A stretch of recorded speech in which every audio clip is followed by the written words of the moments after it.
Feed. We're now live, so welcome everybody to this morning's hearing on the Joint Standing Committee on Health and Human Services.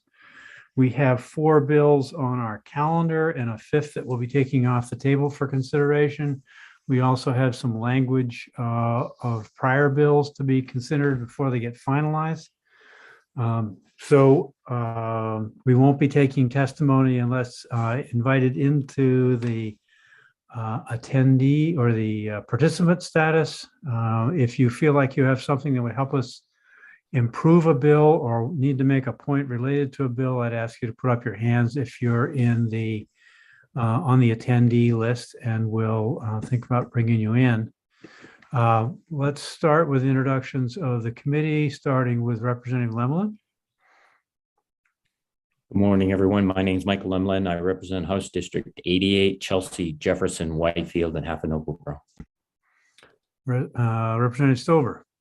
Good morning. My name is Holly Stover. I represent House District 89, including the towns of Boothbay Harbor, South Port Edgecombe, West Port Island, and part of South Bristol. Senator Baldacci. Good morning. My name is Joe Baldacci. I represent Senate District 9, which is the city of Bangor and the town of Herman. Thanks. Thank you. Representative Perry. Good morning. I'm Ann Perry. I represent House District 140, which includes the communities of Indian Township, Baileyville, Bering, Calais, Charlotte, Robbinston, Perry, Pembroke, and Pleasant Point. Representative Connor. Thank you, Mr. Chair. Good morning, everyone. My name is John Connor, and I represent part of Lewiston. Representative Griffin. Good morning, everyone. My name is Abigail Griffin. I represent House District 102, which is Glenburn, Levant, and Pedesque. Representative Craven. Thank you, Mr. Chair. Good morning. I'm Margaret Craven, and I represent House District 59, which is part of Lewiston. Representative Madigan. Good morning. I'm Colleen Madigan. I represent House District 110, which is part of Waterville and part of Oakland. Senator Moore. Good morning. I'm Mary Ann Moore, and I represent Senate District 6, which is all of Washington County, as well as Goldsboro, Winter Harbor, and Sullivan in Hancock County as well. Representative Meyer. Thank you, Mr. Chair. I'm Representative Michelle Meyer, proudly serving Southern Maine's District 2, which is all of Elliott and parts of Kittery and South Berwick. Thank you. And I'm Ned Claxton, honored to serve in Senate District 20, which consists of Auburn, Minot, Mechanic Falls, Poland, and New Gloucester. We have our staff, some of our staff with us today. So I'll have Sam introduce himself. Samuel Seneft. I'm an analyst with the Nonpartisan Office of Policy and Legal Analysis. And behind the beautiful sunrise or sunset is Anna Broom. Hi, I'm Anna Broom. I'm the other analyst for this committee, and I also work in OPLA. And our clerk is Karen. Hi, I'm Karen Thomas. Happy to be the clerk for this committee. If you need assistance, please email me at hhs@legislature.maine.gov.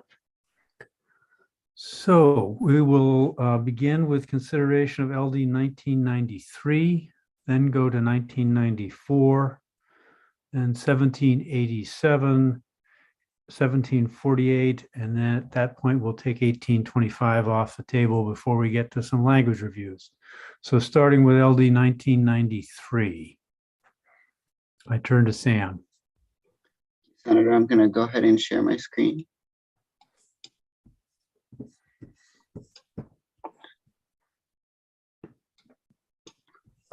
All right, so you should be seeing the bill analysis for LD 1993. This is an act to establish a progressive treatment program monitor. This bill establishes a progressive treatment program monitor position within DHHS.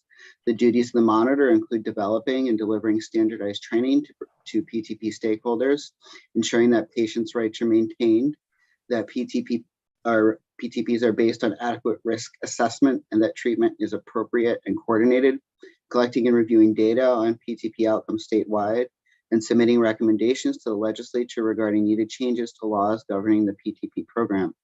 The bill also directs the department to establish mechanisms by which an existing PTP can be maintained during an involuntary hospitalization ordered by a court, or by which an existing PTP can be expeditiously renewed or amended following such a commitment, if determined clinically appropriate, necessary to maintain safety, and in accordance with patient rights.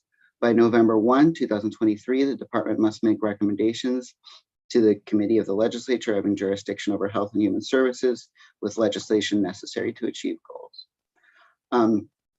There was testimony the committee received, pulled out some of the points from testimony. Some commenters praised the existing PTP process, while others testified that it lacked clarity. It was stated that the committee suggested that the committee amend the duties of the monitor to include information on mechanisms available to enforce PTPs.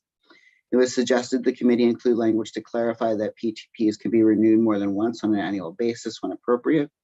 It was suggested that a standardized process for bringing forth a PTP to the court from a non-state mental health institution, where most PTPs currently originate, should be developed next session, and that this process should mirror the white paper process. The lack of peer input into development of the bill was noted. It was stated that Maine was the only state that requires people seeking a PTP to pay court costs. It was stated that forcing a hospitalized person to continue with a PTP could create a due process issue. That is, that the continuing the PTP during hospitalization. DHHS suggested that the language related to assisting private hospitals in initiating the PTP be clarified. DHHS suggested the bill clarify what would be required in terms of reporting of confidential information by private parties to the department. And DHHS objected to Section 2 insofar it requires the department to develop mechanisms to maintain a PTP during hospitalization, stating that this could violate current law or current interpretation of the law. So some notes on drafting and policy. The committee may wish to identify any reporting requirements of PTP providers, and this is specific to the duties of the monitor to keep track of PTPs and to measure outcomes that would require some data reporting. So the bill could use language as to who is required to report, when they're required to report, what they're required to report. And with the reporting of any data, you need some provisions to maintain confidentiality of that data. There are some other reporting things in statute that we could use as a guideline for that, I believe. The language regarding renewal of PTPs may also benefit from clarification. Specifically, what does it mean to maintain the PTP during hospitalization? So would that mean that while somebody is hospitalized, they are also subject to a PTP, or is the intent instead to automatically kind of renew the PTP when the individual is released from the hospital? And I know that some of the commenters, including DRM, I believe, had some concerns about the due process involved in that process. There's a pretty robust legislative history around the Progressive Treatment Program, which dates back to 2005, and I tried to lay out that history here. And of course, the reason you have this bill is because of LD 869, which established the stakeholder group that reported out these recommendations. So some of you may remember that bill from the last session. Additional information here, there's a link to the current statute. There is the DHHS PTP webpage, which actually includes all of the forms needed to initiate and maintain a PTP. So that is a useful webpage to visit. And of course, a link to the stakeholder group report itself. There has not been a preliminary fiscal impact done for this bill. So I'm going to go ahead and stop sharing so you can see each other. And we do have present today AAG Kim Richardson, who is familiar with the PTP process in case the committee has questions about that process. Thank you, Sam, for that. Let's go to the bill's sponsor. Any response to that analysis that we should hear? Yes, I guess the thing that I've been working with this is that it be more like a liaison for education, for people needing an education and how to go through the process, to help with that. Some of the legal issues about confidentiality, I think we need to add to the bill. If that is what is needed in terms of handling confidential information, because some of it will have to be confidential if they're working as a liaison to help with a PTP process. The other, because we have reporting back with the possibility of continuing to define the position. And I'm wondering if monitor is actually the correct name for that, but I would like to see at least the beginning of this start with the confidentiality in it, and with a report back from the monitor in terms of the issues. And I don't know if there is a way to perhaps ensure that there is some, what do we call it, stakeholder group input with the monitor as well. Okay, any particular thoughts or questions for the committee in relation to Sam's analysis? So what I heard was that you want, yes, Senator Moore. Well, I'm just questioning too what Representative Perry, when we add a confidentiality statement to a bill, is that the kind that we have to have it go before the Judiciary Committee to review to make sure that it's properly spelled out or not? So that depends if it falls under current exemptions, and medical data would usually already be exempted under statute. I would need to, run this by my colleague in Judiciary to double check that would not be so you're talking about the freedom of access reviews from Judiciary. Yeah. Right. So I would double check that. I just was concerned about timing while I sent it by. Yeah. Sure. So any other questions or thoughts? So, and Representative Perry, I hear you wanting this to be a resource to help with the PTP process for those in the community and in the hospital. So it's not specific to one setting or another. No, it's not set for one setting. Okay. And the reference to information, I'm just going through the points from Sam's analysis. The bullet point related to providing information on mechanisms to enforce PTPs. They would have no role in doing the enforcing.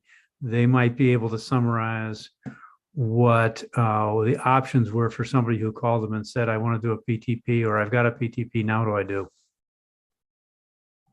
I think as we look at the monitor, that's where the stakeholder groups comes in.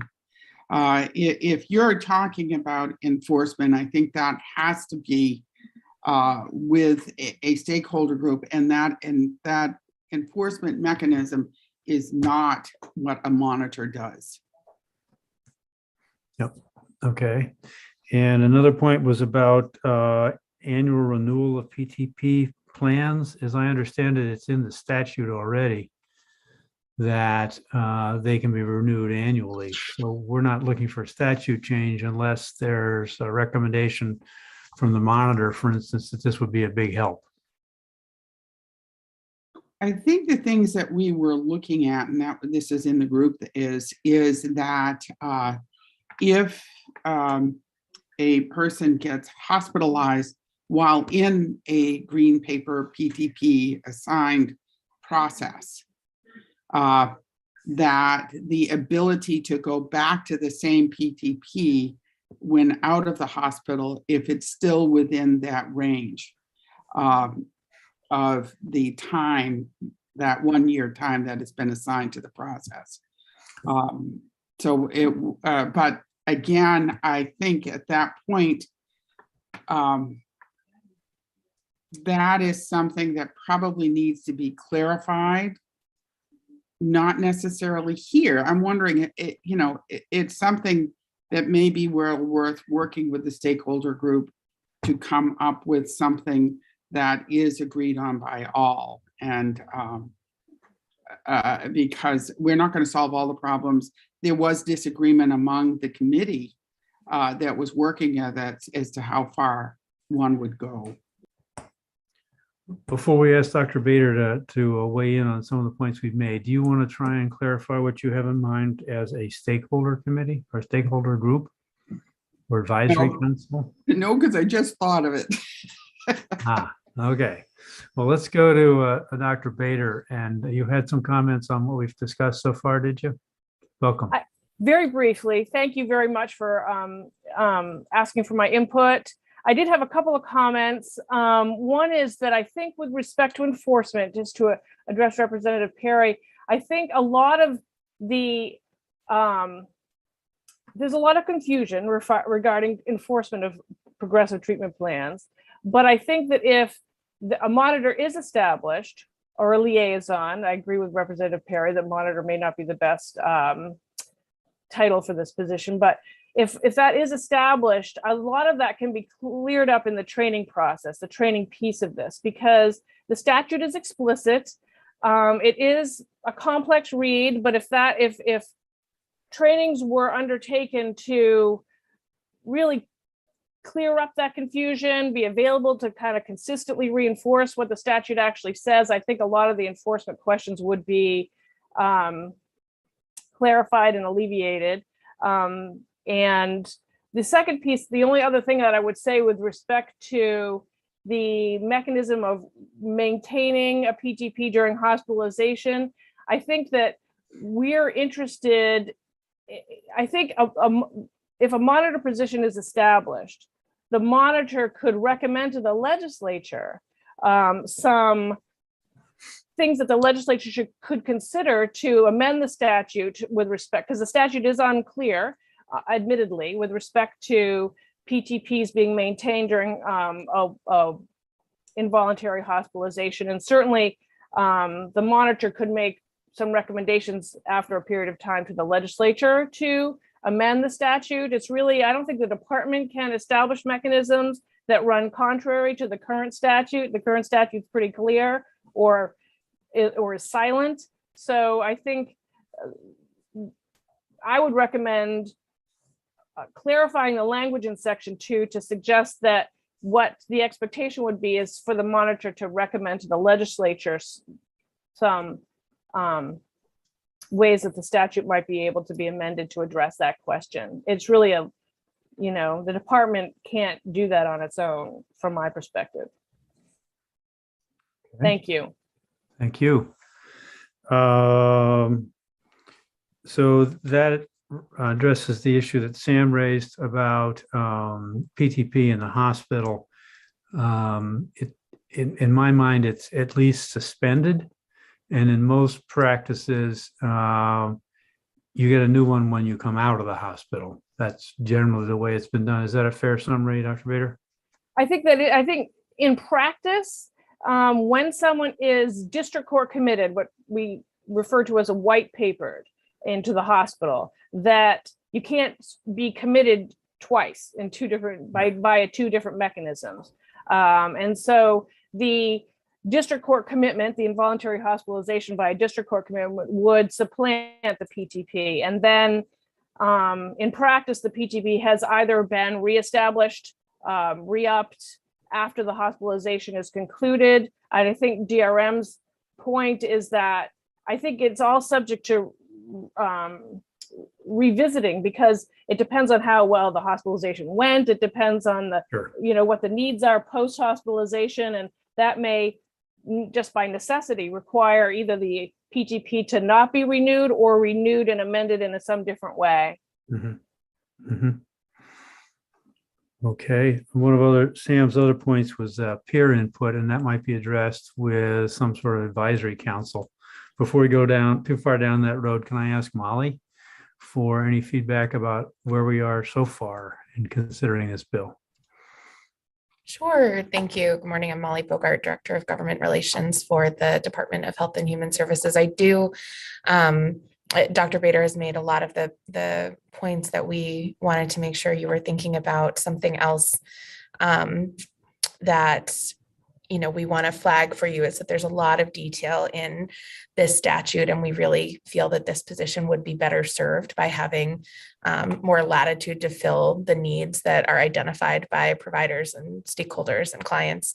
And so we would ask that you consider peeling back some of that detail around the charge. I think we identified in our testimony some of the concerns around unintended consequences about some of those specific lines. I would push back a bit at the idea of a stakeholder group or advisory council to sort of manage this person. I don't think that that's an appropriate role, and part of this person's job would be doing that liaison work between stakeholders. And so, we would certainly prefer that that happened organically. I think it would be pretty impossible to do this job without that kind of engagement. And so I don't think that there's a reasonable concern that it wouldn't happen, although we can certainly discuss the committee's intent around that engagement. But I did want to flag that. Thank you. Thank you. Representative Perry? Actually, I'm fine with that. I was hoping not to have to do that. Because I think the liaison should have the freedom to pull together the groups or get the information the monitor, I'm sorry, needs, to bring people together and to help with the decision making that has to happen.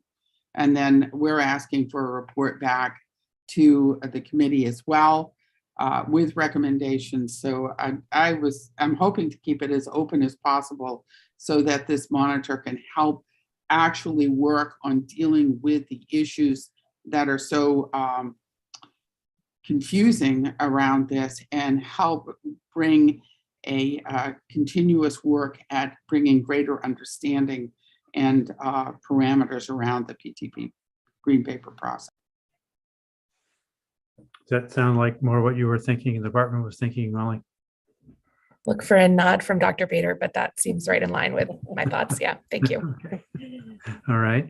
And one of the specific issues was around the phrase assisting private hospitals in initiating PTPs. I think after this discussion, what I'm hearing is that they would be a resource to whoever wanted to initiate a PTP that wasn't comfortable doing it on their own. So I wouldn't expect this liaison monitor person to hear too much from Riverview and Dorothea Dix, but they might hear more from St. Mary's or some of the smaller psychiatric facilities.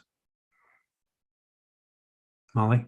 I think that's appropriate. I also just want to flag for the committee the role of the Office of Behavioral Health Services in the department, and that is to support the individuals who have serious and persistent mental illness and are the clients in these cases. And so we certainly are working with private hospitals and providers as part of supporting those clients, but we did have some concern about that line because our responsibility as the entity of the state is to provide services and facilitation for those clients. And so, having us be responsible for supporting private hospitals is of a bit of concern to us. But I think with the direction we're headed with allowing the monitor to fill the needs as identified by that person and the stakeholders that they work with addresses that concern. Okay. Dr. Bader? Thank you. And I would just add something to what Molly said, and that is that I agree. I like the direction that this is going, in that I think the monitor is a consultant, essentially. That, in my current, I'm the clinical, I didn't say this before, and I apologize. I'm the clinical director for the Office of Behavioral Health, and I do provide clinical consultation to private entities, providers, hospitals, and so there's certainly precedence for that. But what's important, the important distinction, I think, is that the monitor would not be providing, certainly not be providing legal advice to hospitals, nor would they obviate the hospitals or other private entities of their responsibility to maintain patients' rights. It is really, that's the initiator of the PTP, that is their responsibility. Certainly consulting around how best to do that, how best to understand the statute, could be part of something that a monitor or a liaison could do, but I think that distinction is important. Thank you. Thank you. Sam, you had a question or comment? Yes, first I just wanted to note that Attorney Voivodek from DRM has his hand up in the attendee list. But also kind of building off of what Molly and Dr. Bader were saying, I think it is probably best to avoid any language that would indicate that the department is helping anyone initiate a PTP or promoting a PTP for anybody in particular because of the appearance of a potential conflict of interest there between the department's role with the patient. So yeah, just wanted to agree with that. So it would be possible, though, for the department to not have a role with the patient prior to the attempt to initiate a PTP. Is that fair? Is that accurate? Yes, Dr. Bader? Certainly, the department, the patient may be unknown to the department at the time a PTP is initiated, but I think Molly's point is that it is the imprimatur of the Office of Behavioral Health to serve patients throughout the state with serious and persistent mental illness. So, whether the person is known to us before, during, or after, yeah, the client focus is the focus for the office. Okay, thank you. Representative Perry? Yes, and looking at what our discussion has been in terms of item number 2 with assisting hospitals, it would make sense to actually deem that as work in consultation with private entities looking to initiate a PTP process. In other words, they're not really assisting, they're just working information and, somewhere between the law and the patient and, all of those rights, consultation would make much more sense. Kevin Voivodich just joined us. Go ahead, sir. Thank you. Kevin Voivodich, Disability Rights Maine. I just wanted to add one point. I think Dr. Bader summed up our position on having a hearing after a commitment, that intervening event where the person's meeting a different legal standard. But I just wanted to add one point on top of that related to the importance of the hearing. And it occurred to me kind of in researching for this work session, I did a death investigation in 2018-19 related to somebody on the PTP program. And one of the things that occurred during that investigation was a real lack of understanding of the roles of providers on the PTP program and what they were, their roles and responsibilities. Now, they're not subject to the court order, but it is listed on the treatment plans, what the provider will be doing and working with the individual on. And so one of the things looking back at the initial application for the PDP, it pointed out, that providers have to be available and willing to support the treatment plan. And they will testify in the hearing that they're willing to do that. And I think that also protects the patient, not just the intervening events, the patient's treatment, the fact that the individual, I think for us, I feel very strongly that, you want the provider in the hearing to testify that they are available and they are willing to, because during that intervening commitment, even if you say keep the PTP language, you may lose the initial provider that was on the PTP going into the hospitalization. Because they can't necessarily hold the slot open for 6 months a year, So I just wanted to add that point on top of everything else about the importance of the due process in the hearing. Thank you. And at this point, I'm not hearing from Representative Perry that she wants anything to do with defining when about, hearing has to occur related to hospitalization or not. That would be hopefully would something emerge from the monitor liaisons work as a area to be considered. Okay. Is that a fair summary of where you are, Representative Perry? Okay. So any other comments? So let me go to Sam then. Sam, what do you need to finish work on this bill based on what you've heard this morning? So let me reiterate back to the committee what I think I'm hearing is the direction here. So in the first part, the monitor would be to perhaps rename that position as a liaison position rather than a monitor position, to cut back substantially on the specific directives that are included in the bill as drafted, to focus more on education, providing information to folks, whoever they may be, who are looking to learn more about the PTP, pointing them in the right direction, that sort of thing. I did want to ask specifically about the data collection piece. Is that something that the committee would like to continue with, or do you want to eliminate any sort of data collection or data? When I'm talking about data, I mean specifically patient level data that would be considered confidential. Representative Perry? Yeah, I think what we're really looking at is the success of the PTP, how effectively it is working. How, I don't know if we need patient by patient data, but more generalized data, but unfortunately it's probably a very small population and hard to keep that from not being confidential. Knowing what is happening, knowing whether this is successful or not, knowing the amount of it year upon year, I think is helpful. It helps us know how we're doing as a mental health system as well. Whether that requires confidential data, I don't know, but I think that we need to make sure if that does end up happening, that it remains confidential. Anything that comes out would have to be de-identified data.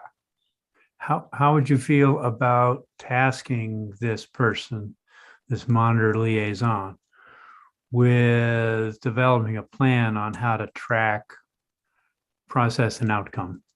Because to develop this right now with the concerns and the sensitivity around confidentiality seems like a big lift. So we could put it on the list of responsibilities for this individual to work with the department to come up with a plan on how to study the value and outcome. Okay. You'd be okay with that? You could add that to the reporting then that the liaison would do back to the legislature with any recommendations for further legislation that might be needed in that vein. Yeah. And then I think the second part, the renewal, again, this would just be not any directive at this point, more than look at the issue, provide recommendations to the committee on legislation or further action that might be needed to address that issue. Is that what I'm hearing? You're hearing it from me anyway. Yeah, I think that's the better way to go while we sort out the landscape a bit. I think I understand that the direction then, and I can draft that. Okay. So any other thoughts or considerations? I do see Senator John Nutting. Yep.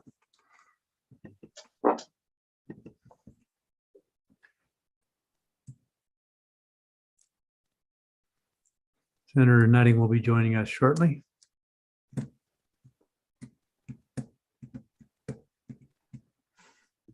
Welcome, John Nutting, the Honorable Senator John Nutting.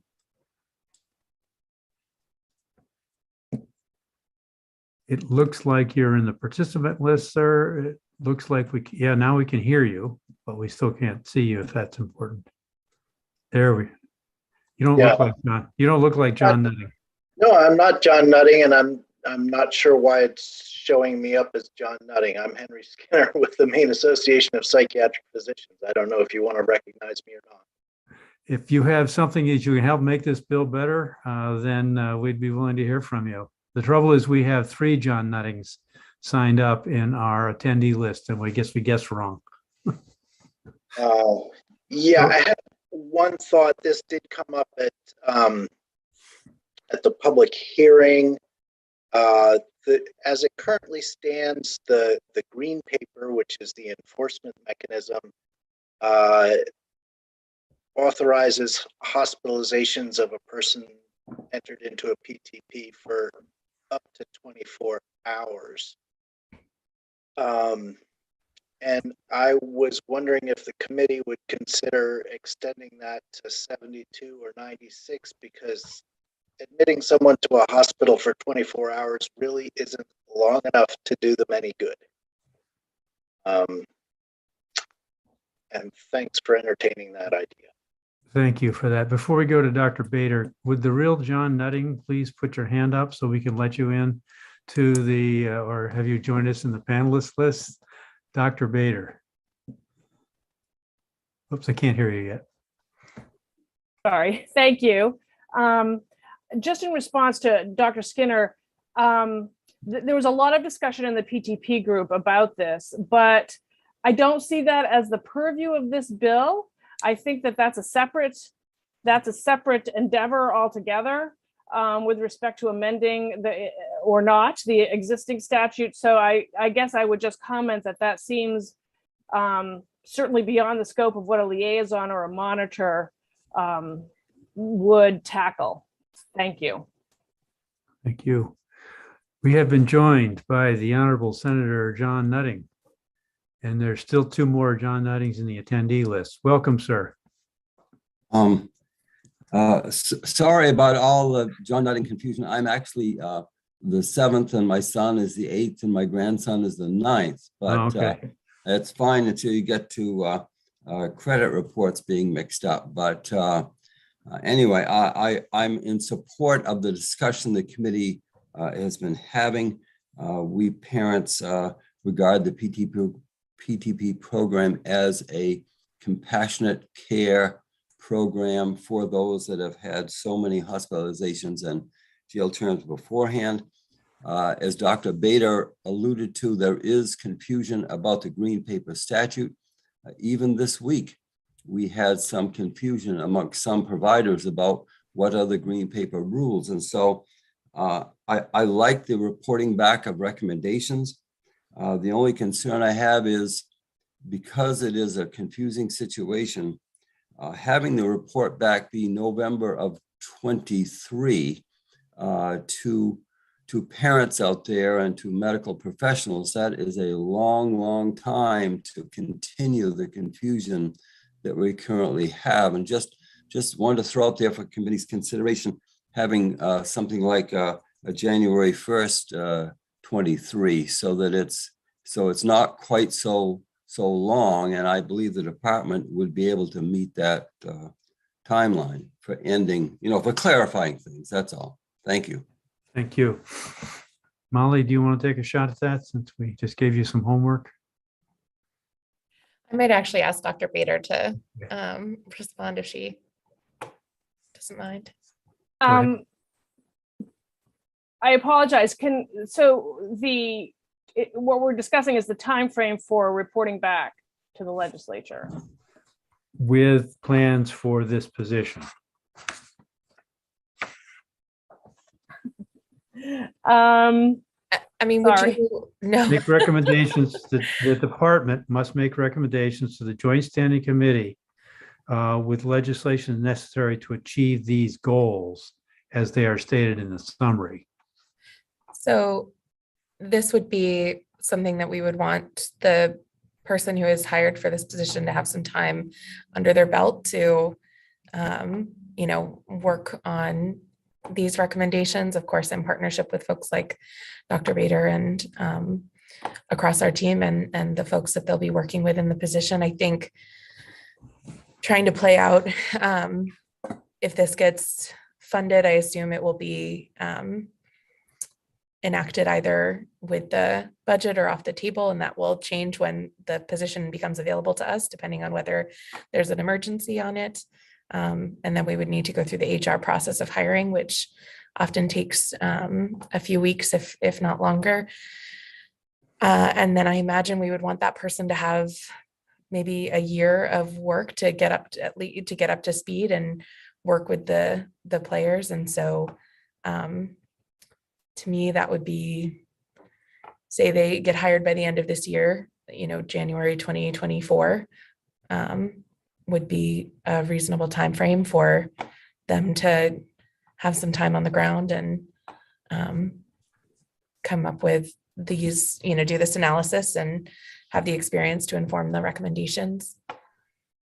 Apologize for thinking out loud in committee. Thanks, I don't Molly. always love to do that, but there you You're better go. at that than I am. Well, extroverted thinking. So how about if we got a report from the department as to progress sometime next spring, say a year from now? May, April? Sure, we could do an interim report back on the hiring and establishment of this position, and then, and I think that could be, that could be an early session in January 23, and then January 24 recommendations resulting from the work of the position. I see a head nod from the sponsor, so we, Dr. Bader isn't shaking your head vigorously. Do you think that's in the manageable range? Dr. Bader? I do. I thank Molly for saving me on that one. Yes, I think she just says her mind is much more geared to the legislative calendar. So I think an interim report with respect to progress, and then a more full report with if any recommendations with respect to the statute to follow a year after hiring makes perfect sense. Thank you. Okay, does that sound like a friendly amendment, Representative Perry? Yes. Okay, all right. Any other points to be made? Then Sam, any additional information you need to have before you start some more work with the department and Representative Perry and interested parties? I'm all set, Senator. Thank you. All right. So I think that'll conclude our conversation about LD 1993. So at this point, it gets, do we table this and bring it back? Is that the next step for language review, or we just need to see it later on in language review? I think you could see it later on in language review. Yeah, without tabling. Okay. All right. So yes, Representative Meyer. Just going back to the name of the position. Are we going with liaison or staying with monitor? Where have we landed? To me, it seems that the position does seem more in line with a liaison. That's the language I would like to see. Okay. Well, it's your bill and Sam is still listening to you, so you can do what you want. All right. So with that, unless there is further discussion, I would move that LD 1993 ought to pass as amended. I'd second that. And the amendments being to more clearly define by limitation and the duties of that position by restricting them some and making them more general, by changing the liaison, by focusing mostly on relationship with those who are working with PTPs. And then to have an interim Report. Update on the hiring process, but to leave the reporting out at least that year and give this individual, this liaison, a chance to get up to speed and return to this committee. Okay. Is everybody comfortable with that motion? It's been made and seconded. Thank you, Representative Craven. Any discussion?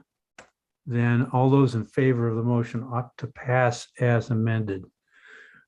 We will give you a chance to vote, as we will for ought to not to pass as we go to Karen. So you want to run the vote on 1993 ought to pass as amended, made and seconded. Thank you, Senator. Representative Zager. Representative Zager is absent. Representative Lemlin. Yes. Representative Lemlin, yes. Representative Stover. Yes. Representative Stover, yes. Senator Baldacci. Yes. Senator Baldacci, yes. Representative Perry. Yes. Representative Perry, yes. Representative Madigan. Representative Madigan is absent. Representative Craven. Yes. Representative Craven, yes. Representative Connor. Yes. Representative Connor, yes. Representative Griffin. Yes. Representative Griffin, yes. Representative Javner. Representative Javner is absent. Senator Moore. Yes. Senator Moore, yes. Representative Meyer. Yes. Representative Meyer, yes. Senator Claxton. Yes. Senator Claxton, yes. And your final tally is, I have 10 yeses, 3 absent. okay, so they have another 48 hours to vote, as we do with these things. Senator Claxton, I don't see you on video. I'm Where'd you sorry. go? There you are. Okay. Thank you. Right. The answer is still yes. Okay, thank you. I think it needs to be acknowledged that John Nutting has done a great job advocating for the folks in that community of people who are struggling around the issues of PTP. And we want to thank you, sir. We can't improve on that. We appreciate your focus and commitment and contribution. So thank you, sir. Thank the committee.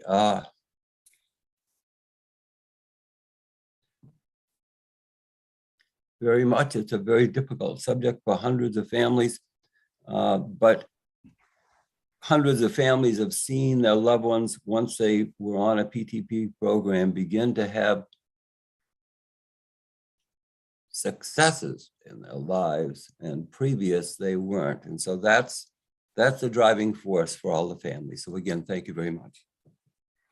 Thank you for helping us hear that even better than we did before. And thank you, Dr. Bader, for your contribution, and Dr. Skinner for yours. Again, it was good to work with you, Dr. Bader. All right, so at this point, I'm going to turn the chair over to Representative Meyer in that a number of my bills are coming up. And thank you, sir. Thank you, sir. So we'll move to LD 1994 and to Sam's analysis. I'm gonna go ahead and share the screen again.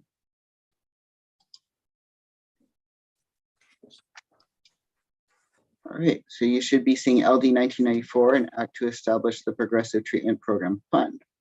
So this bill establishes the Progressive Treatment Program Fund as a non-lapsing fund under the administration of the Department of Health and Human Services. The purpose of the fund is to reimburse the legal costs incurred by private entities for initiation and maintenance of PTPs. Legislative testimony, it was stated that the cost of initiation should be covered by providers. It was stated that legal costs prevent a barrier to advancing PTPs and supporting early intervention. It was stated that there's better uses of funds to support people with mental illness. DHHS opposed the bill, stating that it lacks definition as to the legal costs that would be reimbursable, the private entities eligible for reimbursement, and identification of what is considered within the scope of initiating and maintaining a PTP. DHHS also noted that the costs of the PTP were borne by different parties with different roles. For example, the time spent by parties developing the written plan to file with the court, time spent by attorneys involved in reviewing the plan prior to filing, time spent by staff preparing paperwork, costs incurred by independent examiners, and costs for the court-appointed attorney, in addition to further costs after the PTP is in place. DHHS noted that clarification as to the department roles in administering the fund and reviewing claims for payment were required. DHHS stated that they expect the bill to result in a significant increase in PTPs. And DHHS stated that language in the sources of the fund, which is again part of the statute, was unclear. It was noted that there's no filing fee for filing of a PTP It was stated that PTPs are expensive and challenging to originate outside of the state psychiatric hospital system, and that the bill will enable community-based providers to initiate a PTP. DRM stated that no funds for the money appropriated for services under the AMHI consent decree should be used for this purpose, as they're intended for individuals with mental health conditions who do not have main care. Drafting notes, the city committee might consider better defining the eligible legal costs for reimbursement, as well as any limitations, as well as the providers eligible to for reimbursement. And also might consider better describing the role of the department in administering the fund. This is the same legislative history that you saw in the last bill analysis, just there for consistency. So the committee requested information on what costs are involved in filing a PTP. So the applicant, and that is the person who is moving for the PTP, is responsible for any costs incurred in preparing the application. So I think that would typically be an attorney, whether that be an in-house counsel or a hired counsel by a hospital or another provider, or potentially a family member. And that, I think we'd be looking at usual attorney rates for their services. There are no court filing fees or notice fees for PTPs. And the subject of the PTP, that is the person who would be subject to the PTP, is provided with court-appointed counsel through MCILS. These are the same references that you had in the last bill, and the fiscal impact of this bill is not yet determined. Thank you, Sam. And I will turn to Senator Claxton, who's the sponsor of this bill, and ask for your thoughts on Sam's analysis and perhaps any answers or ideas around some of the questions that have been identified and asked at the public hearing. Thank you, Madam Chair. I think in terms of the lack of definition of legal costs, I think that might be part of the rulemaking process that we could have the department work on. I think the list that was summarized by Sam in terms of attorney involvement prior, time spent by staff preparing, and potentially cost of independent examiners would all be potential costs for reimbursement. I think for initially, we could limit that to an $800 figure, which what was originally talked about when this bill first emerged. And the department could draw up what were the priority items to be reimbursed, or the or how they would do that. The intent being to make this a more accessible tool for those in the community who don't have the in-house attorney resource, and for whom prepping the documents for the court would be a significant additional burden. As to the issue of funding for this, I think it should be built into the budget. I don't think the issue and the need for PTPs is going to go away in the foreseeable future.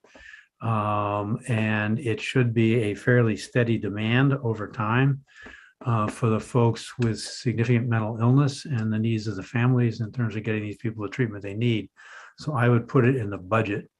And then as to the amount, that's partially impacted by the limited resources we have to do the work to get to a PTP. We can't instantly create ACT teams all over the state. So I think what we could probably accomplish in the first few years would be covered by $150,000 a year, something like that. And that would, 160 would make a round number. That would take care of quite a number of PTPs to get started while we figured out what the number should be.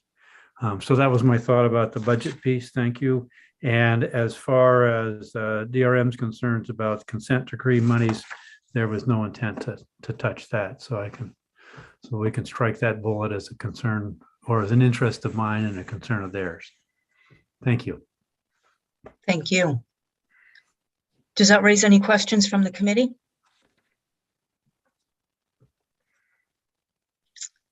I'm not seeing any. Just, yes, Senator Baldacci. You're on mute, Joe. Thank you. Just to go back, this has been a discussion we had last year, correct? This bill, and we're kind of coming back at it. I just had a couple of logistical questions in terms of, first of all, who's going to be administering the money? How is that going to be administered? And two, the progressive treatment, exactly are we going to be paying people to do? Are we paying them to do the blue papers? Are we paying them to examine somebody? Are we paying them to write up a progressive treatment plan? I'm just trying to be clear.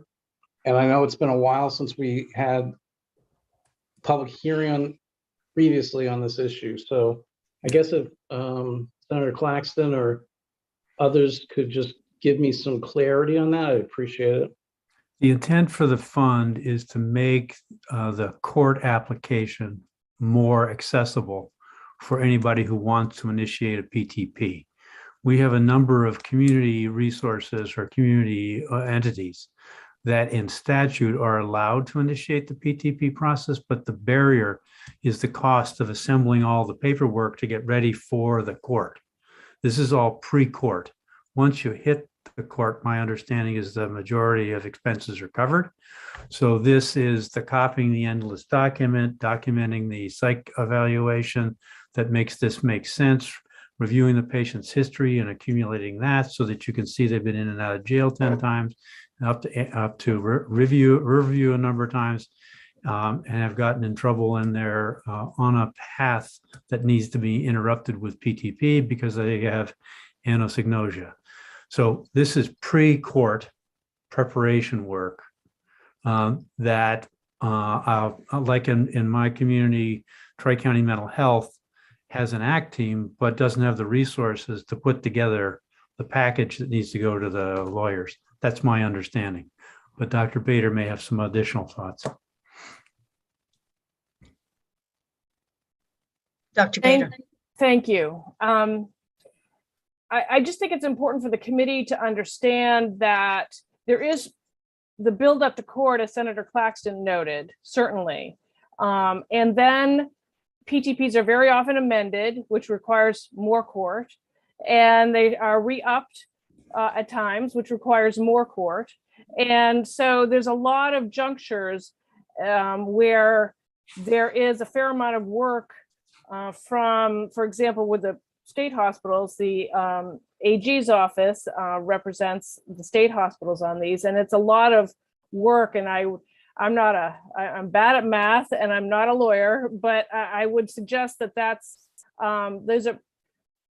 I think $800 is probably not realistic in terms of the total legal expenses incurred, even if we're just limiting it to legal costs, because there are just many junctures where these plans come back to court and the necessary preparation to bring them back to court.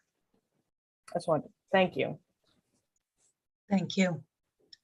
Molly, did you have your hand up? I did, and then I saw Senator Claxton going to say something, so I can certainly hold. Go ahead. Senator Claxton. Thank you. I was going to say that the 800 was an initial conversation, and the intent, what I heard from the community folks is that they needed some help with it, not that they needed to have all of it covered. If you're the parent of an adult who is a candidate for a PTP program, you would need more help than you would if you were at Spring Harbor necessarily in terms of assembling the parts. So I'm flexible as in terms of a number. I'm not invested in that at one level or another. I just want to help the folks who need the initial upfront stuff, and I think it's unrealistic to cover all of the legal expenses. So if I may, so the legal expenses are covered by the court. So the returning, once this hits court, and there's any return visits to court, we're not talking about that work. We're talking about work on the front end here that would not, those same people who initiated the process would not still be involved as we're in court and returning to court and then continuing to have to do work on this. Do I have that right? If you Go ahead, take Dr. Bader. if you take the example of an ACT team, they would be involved throughout the course of this patient's, assuming they stayed in the same area, treatment plan. They would be involved throughout. And if they were the initiator of the PTP process, then they might have consulted an attorney in terms of putting together the package that would go to the court to make sure it was up to standards. And then they might be involved recurrently if that was the course of the patient's clinical status. So are they continuing to send an invoice to the administrator of this fund to be reimbursed on any additional costs beyond the initial costs? My intent would be to get them some upfront money for the initiation of the first PTP application of the court. And then it stops there. And then we see what happens after that and whether the number that I threw out was too big or too small. Okay. Dr. Bader. Thank you. That's an important clarification, Senator Claxton. Just my read of the bill did not read like that to my mind. It was more sort of all legal costs. So I just encourage, if that's the true intent, to clarify that in the language of the bill, that sort of initial costs, or, you know, to be very limiting of that. And I just also want to note that for the state hospitals, the AG's office is involved initially in the prep. They're involved every time it goes back to court for an amendment or a renewal. So, but if the intent purely is to simply make it easier to get the ball rolling initially, then that's an important clarification. And, you know, certainly if Kim Richardson's in the waiting room at all, and she's in the AG's office and does these for the AG's office, she could provide some guidance to the committee with respect to, you know, if it goes beyond the initial period, sort of what's involved in that. But thank you. Thank you. Molly Bogart. Thank you. There were a couple of questions about the administration of the fund, and I just wanted to repeat, I think, some of our concerns about how it's currently designed and ask for consideration of that. We have serious concerns about the role of the department in reviewing or validating specific invoices from providers or others around what expenses are appropriate, how much should be provided. I think if you're inclined to provide this kind of financial support, we would ask that you consider a flat amount that would go from the department. So a hospital files a PTP, they get X dollars in order to support that work. If you're inclined to pass this, I don't think, one, there's capacity without additional staff in OBH to be doing that kind of work, and two, it's really not our expertise, and I would say it's not really an appropriate function of the office. So appreciate the opportunity to share that concern. Thank you. Thank you, Molly. Representative Stover. Thank you, Madam Chair. I was just trying to understand if it wasn't that initial fee, or, and I guess I'm directing this to Senator Claxton, if it was, and I get there's multiple needs here. If we're talking about the initial fee, or we're talking about the initial setting an amount, which could include what is potentially going to be needed if there's a filed renewal or an amendment. I'm just trying to figure out the best way, because I recognize how important this is, that the both representation, but also the entities to do this, because in the absence of this, where's the due process? So I'm just trying to understand, is that initial phase, or are we going to look at building in a fee that would cover in by setting a cap or whatever, there would be an amount that could include potentially if a person needed additional renewals. Or am I way ahead of is my brain ahead of the practicality of that? Senator Claxton? I was going to say that those are all important considerations that I am not in a position to address in terms of cost. I think maybe Senator Nutting or Kim Richardson could help us with some better sense of that. The real issue is that there's only about 100 people who are on PTPs.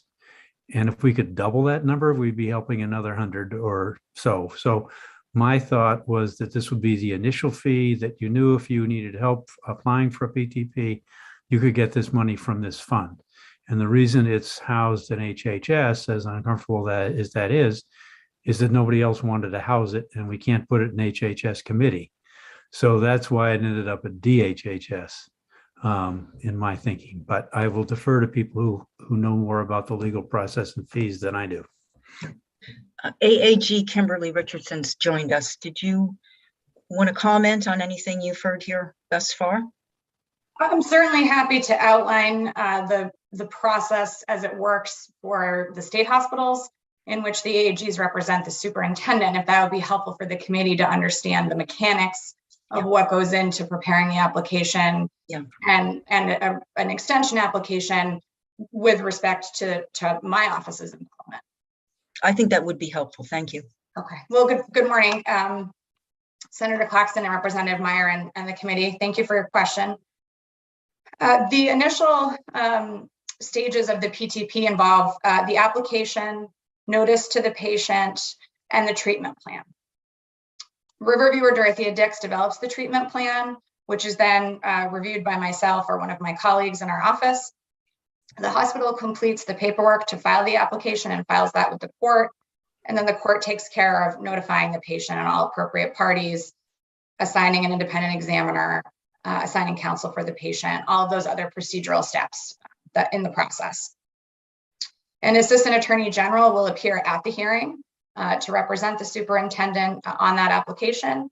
And then there is form language in the plans coming from the state hospitals that indicate that the ACT or community provider is to contact the hospital and our office no later than 21 days before the plan is scheduled to expire, after they've done an assessment about whether or not extension of the plan is appropriate. If the treatment team has determined that extension of the plan is appropriate, they provide additional materials in support of that. My office has conversations with Riverviewer Dorothea Dix. We review that, and if we're in support, we work with those parties on that application. One thing I will note is that depending on the nature of the extension application, in other words, if it's just an extension of the existing plan, there is no need to draft a new treatment plan. It would only be if the patient's treatment plan is in some way being amended to add additional services, or if the patient is making progress and needs fewer supports, perhaps remove some services, that would trigger the need for a new plan at the time of the extension. Thank you. Senator Baldacci. So if I could ask the AG a couple of questions. Sure, go ahead. First, who under statute is it only the state that can apply for this initial application for the PTP? No. No, Representative Baldacci. The statute authorizes a number of parties, including the chief administrative officer of a psychiatric hospital, the superintendent, the commissioner, law enforcement officers, guardian of the patient. All those folks can apply as the applicant for purposes of the PTP statute. Okay, and for the sponsor, my understanding is that what we're saying with this fund is to assist those who aren't employed by the state to be able to initiate a PTP when they feel there's a danger or there's a need. I mean, basically what we're talking about is a fund to help non-state people who aren't employed by the state government to act, basically. Is that the intent, Yes. Mr. Chairman? Okay. Yes. So I think if we can, I mean, I do think we probably need to have some language review, but I think if the intent is to assist non-state government actors, that when they see the need to fund that initial inception, I think that is good. So I guess the question, and I understand the department has concerns about administering it. Maybe a flat fee is the best way, but I just find it helpful to me. I don't know about the rest of the committee, but just to kind of figure out who we're trying to help, because these people aren't going to work. The patient is always going to get appointed counsel. So that's not an issue. These are really, what we're talking about is the non-state government actors who see a need in the community to act, to give them some support. So I think if we did, I don't know if we did a flat rate or whatever, but I do think that would be helpful to the process of what's trying to be achieved. I just have to kind of think it out loud like other people do. And so I think that's helpful. And I think maybe if we provide a maximum fee, like the court-appointed attorneys have a maximum fee they can charge, then that would make, because some will be clearly less than that, but I think it'd be better to set a maximum fee that can be paid out. But I think having that understanding, I think this could be a plus for many families who are struggling, or communities, law enforcement officers in local communities who throw up their hands sometimes about what can be done. So I would support it with some revisions about the fee issue.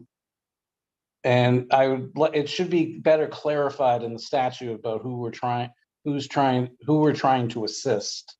But those are just my comments. Thank you. Thank you, Senator Baldacci. So what you're saying is, I heard two things. You talked about a flat rate, a flat fee, and you also talked about a cap. So are we talking about a flat fee, or are we talking about a bill that gets submitted that's itemized up to a certain cap? It's $800 has been mentioned, and I'm not sure how we reached $800, but let's just say that's where it went. To have it capped, have them submit an itemized bill, but have it capped at a certain amount, just the same way the court-appointed attorneys are paid in the district court. Yeah. And I guess that raises for me then, what is eligible? What as far as an itemized bill that presumably comes from an attorney who's billing for in increments for their time up to a certain dollar amount? What's acceptable, and what does that bill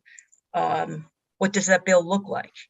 I think Senator Claxton mentioned that some of that would be worked out in rulemaking.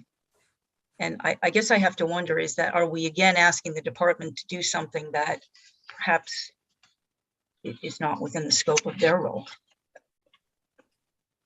Your hand's still up, Joe, Senator? Well, the only thing I would add, Madam Chair, is that maybe I do think that this program has value, and maybe if people feel more comfortable having it as a pilot and put up in a couple of counties, I think it would be easy to work out the wrinkles. But I don't want to give up on the idea.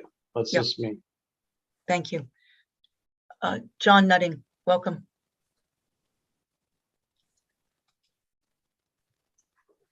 Thank you very, very much, Chair Meyer, for recognizing me. We parents were a little surprised to see the opposition from the department because it wasn't presented at the public hearing. We didn't realize it. I guess it had come in since then, but we would be very supportive of the suggestion of a pilot project, limiting it to $160,000, capping it at $800. So many of these groups like law enforcement and ICMs and ACT teams and private hospitals legally under the statute can initiate a PTP but cannot afford to do so. And so in the rest of the United States, we've been checking for over a month through national organizations. Maine is the only state where these groups I just mentioned are listed that they can use the statute, but they have to come up with the legal fees themselves. Nowhere else does this. Nowhere, from New Hampshire right through to California. It's a state cost, and the state, in many states, the AG does it, but some states have like a fund like this that they do so that you don't have this legal impediment to initiate a PTP for somebody. And in previous conversations I've had with a couple of Maine hospitals that very rarely have initiated a PTP, when they've looked back on it, it's been a little bit under $800. So that's kind of where that number has come from. But this is very important to let everybody that's listed in the statute actually be able to afford to use the statute. Thank you. Thank you. Molly Bogart. Thank you. I just wanted to repeat, if there's an interest in the department reimbursing for anything that's itemized, I recognize that we can set that up in rule or policy, but would want some legislative intent around that. I think, again, the Office of Behavioral Health is not in a position to identify what are appropriate costs for this. So we would just ask that there be some clarity in the legislative intent, if that is the direction you're looking to go. Thank you. Sam. Just trying to help the committee get where you are trying to go. One solution that occurs to me as a possibility is, in 1993, you have these couple report backs from the liaison. One option might be to have the liaison collect information regarding barriers to cost that they encounter in working with folks and report back to the legislature on recommendations as to those barriers and possible solutions, including potentially establishing a fund like this in the future if the committee is hesitant to move forward at this time. Thank you, Sam. Representative Craven. Thank you, Madam Chair. I'm a little worried about putting it out as a pilot program because, and I've heard from providers especially, and people who are very much looking forward to this being available to them. And, just wanted to put that out as a concern, and that people who are waiting for this kind of support, I think, need it. Thank you. Representative Perry. Yeah, as we go through this, I'm thinking if it might help to, request maybe that the department work with the AG's office to develop a appropriate list of what would be acceptable in terms of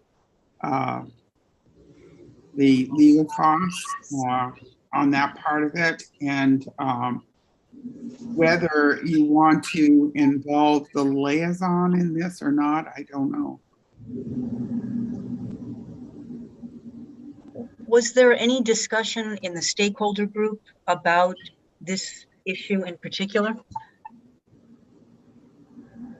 That was one thing that the stakeholder group totally agreed to. That's why that was brought up as a bill. I see. Dr. Bader. Thank you. I do see the role of the liaison the skill set regarding the liaison is very different from the skill set in terms of someone administering a fund of money where itemized bills could be sent and the like. I see those as fairly, speaking from my own personal experience, very distinct skill sets. I'll say that. And I think it is important, I just want to reiterate what Molly said. I think it's important to have very clear statutory guidance about this because, I think it does set up the department a bit to have conflict with private entities unnecessarily, particularly, let's say, private hospitals who typically don't, in any kind of volume, initiate PTPs, citing the legal costs. And I think that the clearer it's set out in statute, the more transparent it is. If this were to pass, the fewer conflicts that could arise down the road. Thank you. So would you agree that a flat fee? That's certainly the easiest to administer, a flat fee. Senator Baldacci's suggestion of a cap secondarily is sort of makes sense. What doesn't make sense is sort of suggesting that a private attorney or a private hospital's attorney could submit whatever their hourly rate is for bills pertaining to the costs associated with initiating a PTP. I just think that becomes very fraught. Yeah, I would agree with that.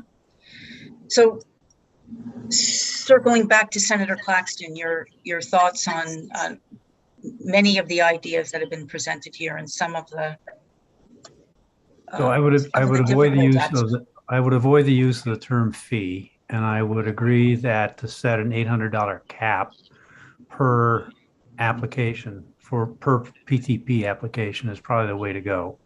That the entity initiating the PTP application could apply for reimbursement for the cap, for the $800, and that we appropriate what I said, $160,000, which would get us 200 of those if we could find the resources. It'll be limited in year one because all those ACT teams aren't out there. But I would say that this should be administered as a cap that the initiating entity could apply to the fund for reimbursement. And the covered expenses and the allowed expenses would be any of those that are pre-court hearing.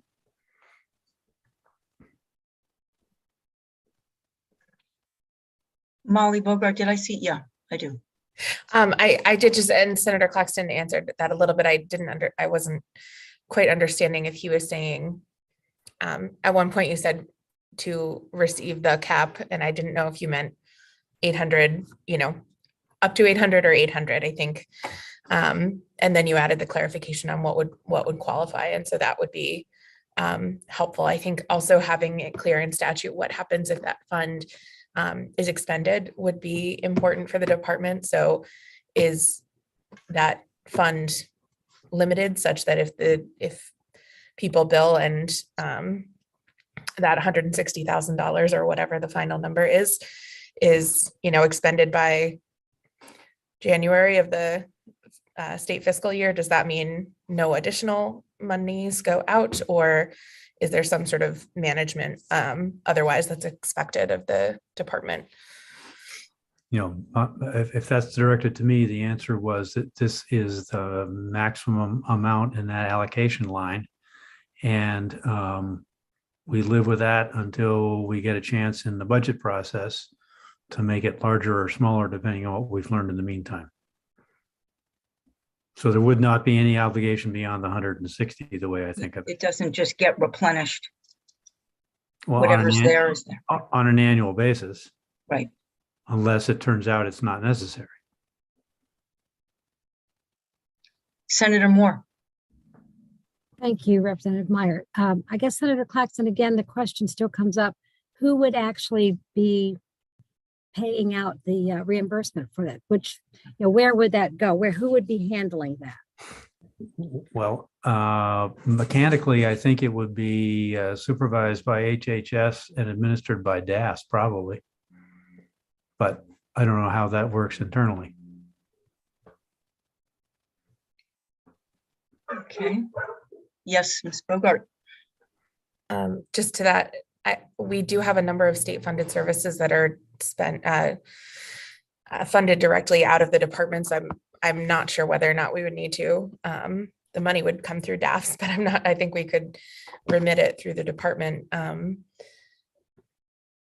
that, that does take to capacity. So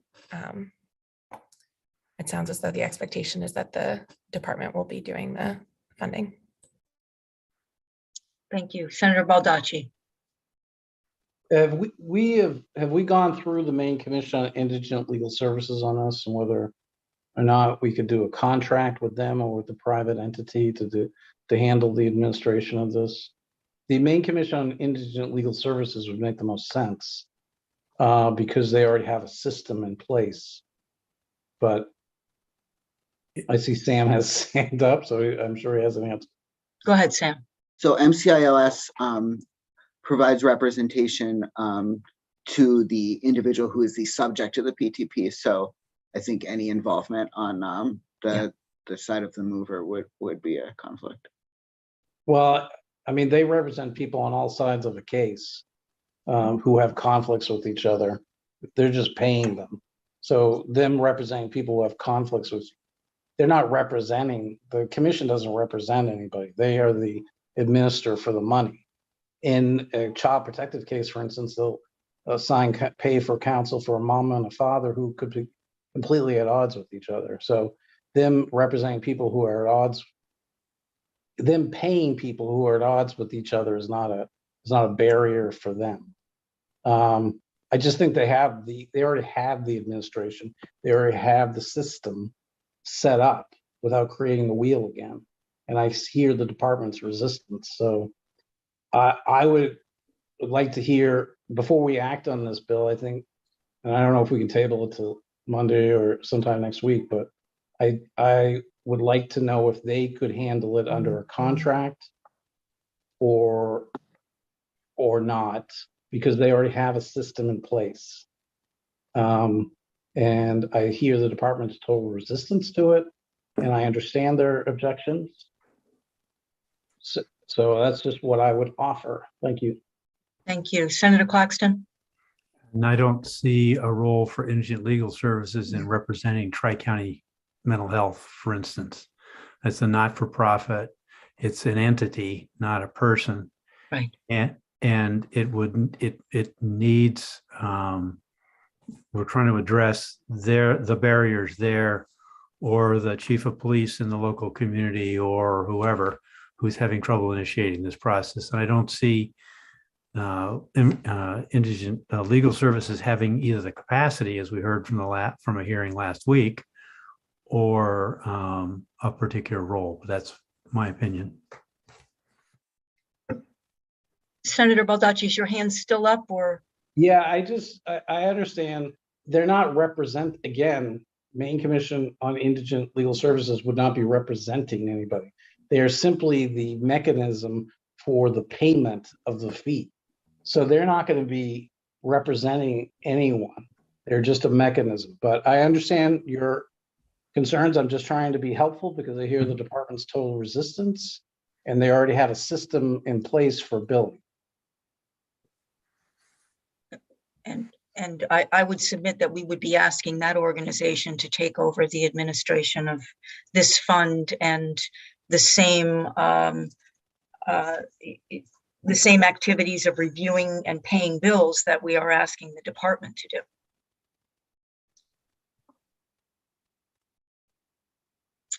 Further discussion. I feel like we have uncovered an awful lot of unanswered questions here.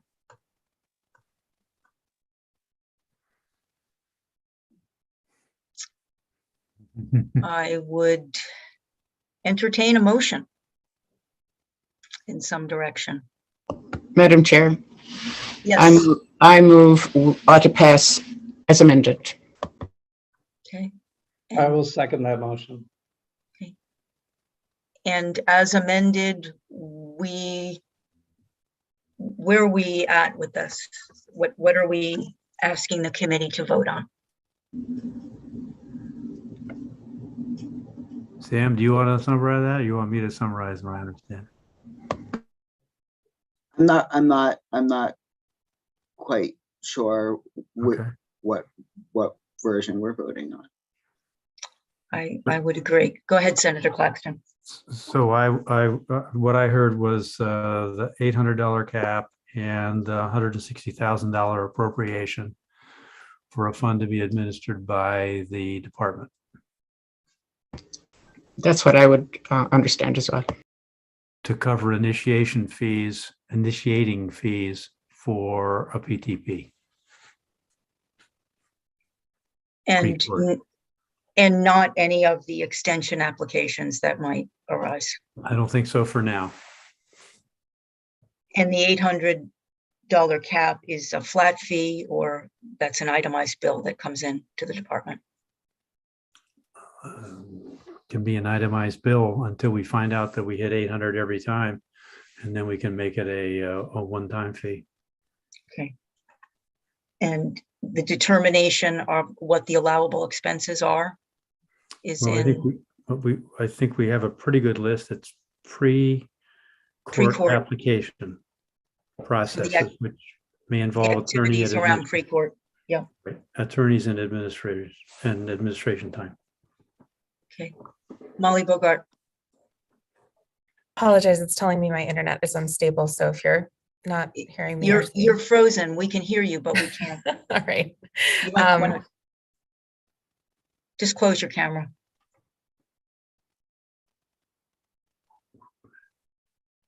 If you're speaking, we can't hear you. You're frozen all the way around. Right. Now we hear you. Okay. That's better. Not hearing you. Sorry. You're frozen and inaudible.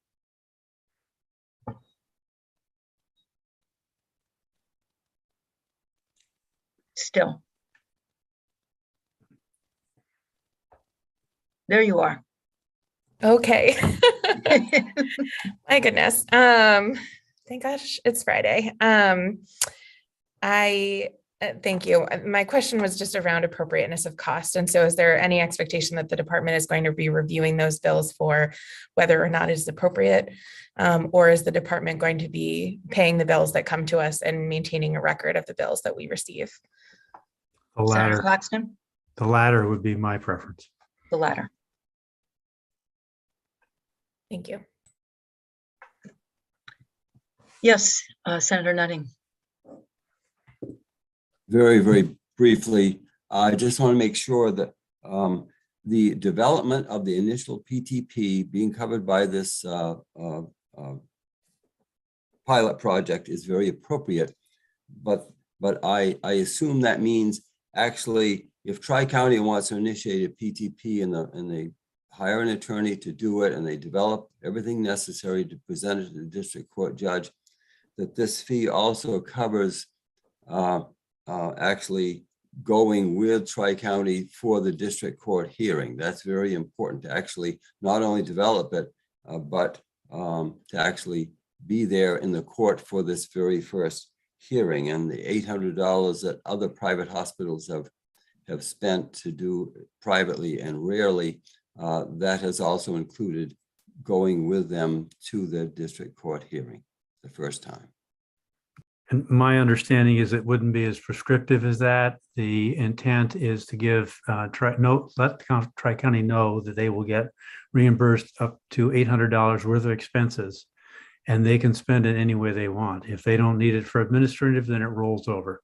It's an $800 cap on expenses related to initiating the PTP.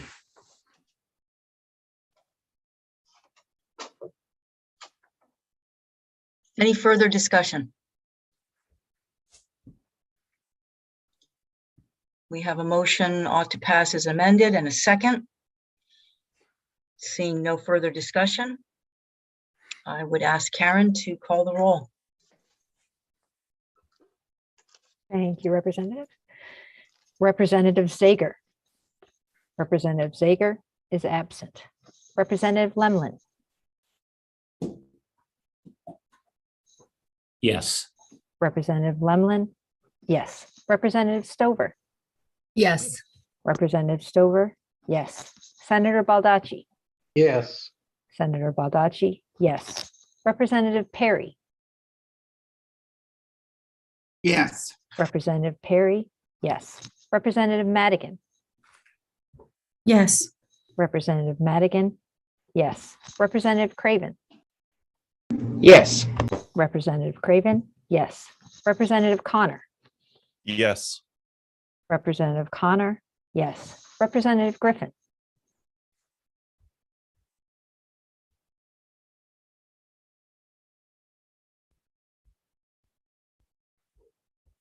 We can't hear you, Abigail. We're not hearing you. Representative Griffin is frozen. Is frozen. We will circle back. Representative Javner. Representative Javner is absent. Senator Moore. Yes. Senator Moore, yes. Representative Meyer. Yes. Representative Meyer, yes. Senator Claxton. Yes. Senator Claxton, yes. And it still looks like Representative Griffin is frozen. Can't hear, frozen. Okay, so we will, I will follow up with her later. Thank you, ma'am. Senator Claxton. Hi, if I can just thank the committee for their work on this. This is complicated. It's important. I understand how it feels to have to work on a bill. I know very well how it feels to have to work on a bill in the last week or so of the session. But I am grateful. I do appreciate your time and consideration. So thank you for that. Thank you, Senator. And thank you, Senator Nutting, for your work and for being here today to help the committee work their way through this. Have a great day.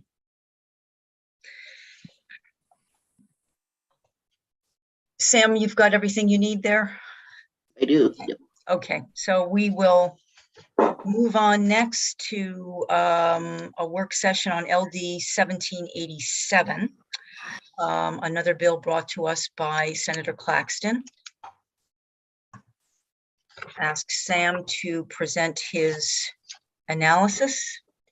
It looks like Representative Griffin's got her hand up. She is unfrozen.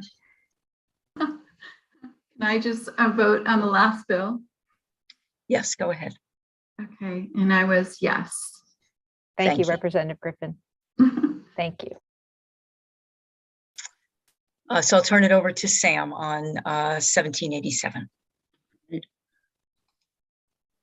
Share my screen again. All right. So now for something completely different. This is an act to improve the quality and affordability of primary health care provided by federally qualified health centers.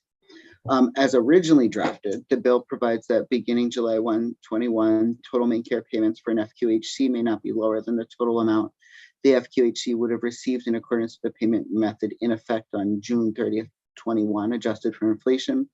Rebasing of reimbursement rates must be based on a change in scope of services provided by an FQHC, actual costs incurred, and other factors. The HHS may develop alternative value-based payment models in accordance with federal law, and rules adopted to implement legislation are major substantive. Sponsor did introduce an amendment at the public hearing. There has been further work on that amendment, and agreement has been come to, and I will put that up in a second. There are some issues from testimony. Stated current reimbursements insufficient and will result in reduced funding in the future. That the current bundled reimbursement rates are based on the cost of service provided 20 years ago. It was suggested that the proposed rebasing is similar to that implemented for RHCs in 19. Difficulties competing for staff due to reimbursement rates. Care provided through FQHCs reduces need for more costly forms of care. The department noted as drafted, the bill requires annual rebasing, which the department does oppose. Department also expressed concerns regarding the provision that would prohibit any rate decreases for FQHCs relating to the Primary Care Plus program. And I did put in a quotation from the department regarding that concern. I think there was some concern that there might be some conflict with LD 1867. I don't think so anymore. I think that as the amendments drafted, that would kind of trump the language in 1867. So for your information, there's the links to the main care benefits manuals, chapters 2 and 3 for your FQHCs, a very nice MacPac issue brief that talks about how Medicaid pays for FQHC services, and a map of the FQHCs in Maine. I've also provided, just pulled out the applicable federal law for your reference. So now, if it's okay, I believe Charlie Dingman is going to review the amendment, the new amendment, and I can put that up on the screen right now. And I'm seeing Attorney Dingman is with us. Welcome. Thank you. And thank you, Representative Meyer, members of the committee, and of course, our sponsor of this bill, Senator Claxton.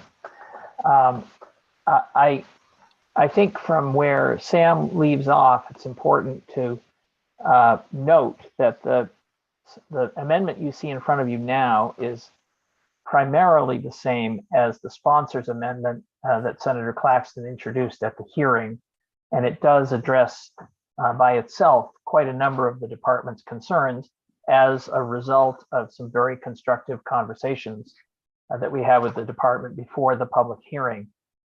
But those conversations continued, and what you see in front of you now is a markup of Sam's draft of the sponsor's amendment to reflect those further discussions with the department. And I think at this point, it's my understanding that what you're seeing in front of you now is something that the department is fully comfortable with.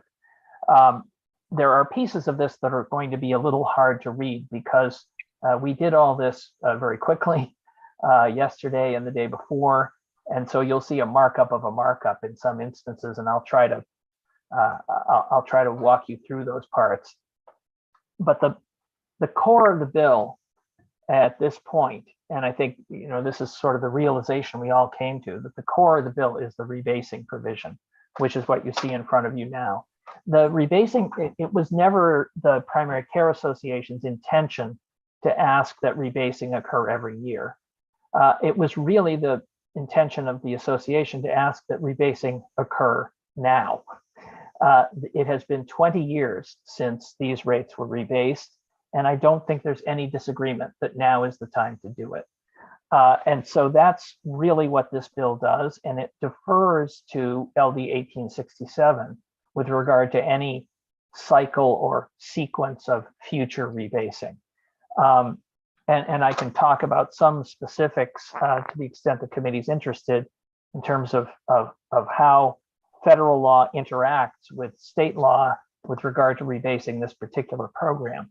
But the real key point here is that this rebasing provision would say, let's take the rates that are now based on 1999 and 2000, and instead use the average of 2018 and 2019.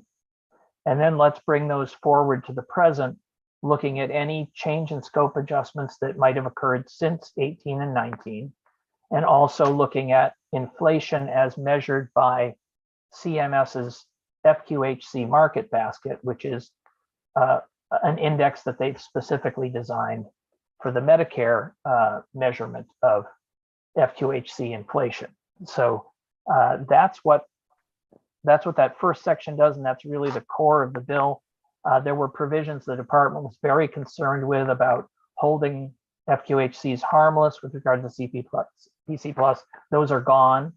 The fact is that if we can rebase these rates now, that provides the protection that the health centers need to go into a new environment and begin moving towards value-based payment without a concern that they are actually going to fall behind when they were already behind. The second section in this new version, section 3, is pretty much the same as the amendment that you saw on the day of the public hearing. The difference is that the circumstances in which a change in scope adjustment could be retroactive are limited. The department basically said, we want to incentivize the health center to come forward promptly and ask when they need a change in scope. And we don't think we should have to go back a whole bunch to make up for a late request for a change in scope. What we came to here was, if the costs are the result of a change in circumstances that the FQHC can't control, for example, an influx of new Mainers who need a different level of service that takes more time, that changes the scope, changes the costs, but that the FQHC couldn't control and therefore couldn't ask for in advance of the change.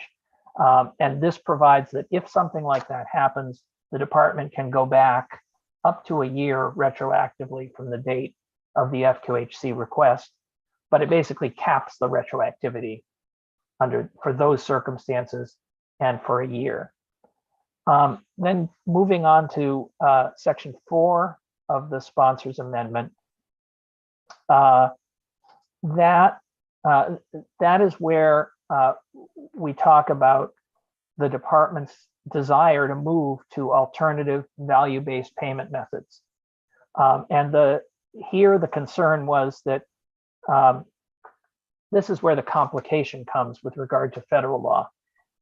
Federal law provides currently that an FQHC can always choose the federally mandated PPS over any other alternative system that a state might implement for Medicaid. And that is the unrebased, if you will, the 1999-2000 base year. What we wanted to say here, and what it does still say, is that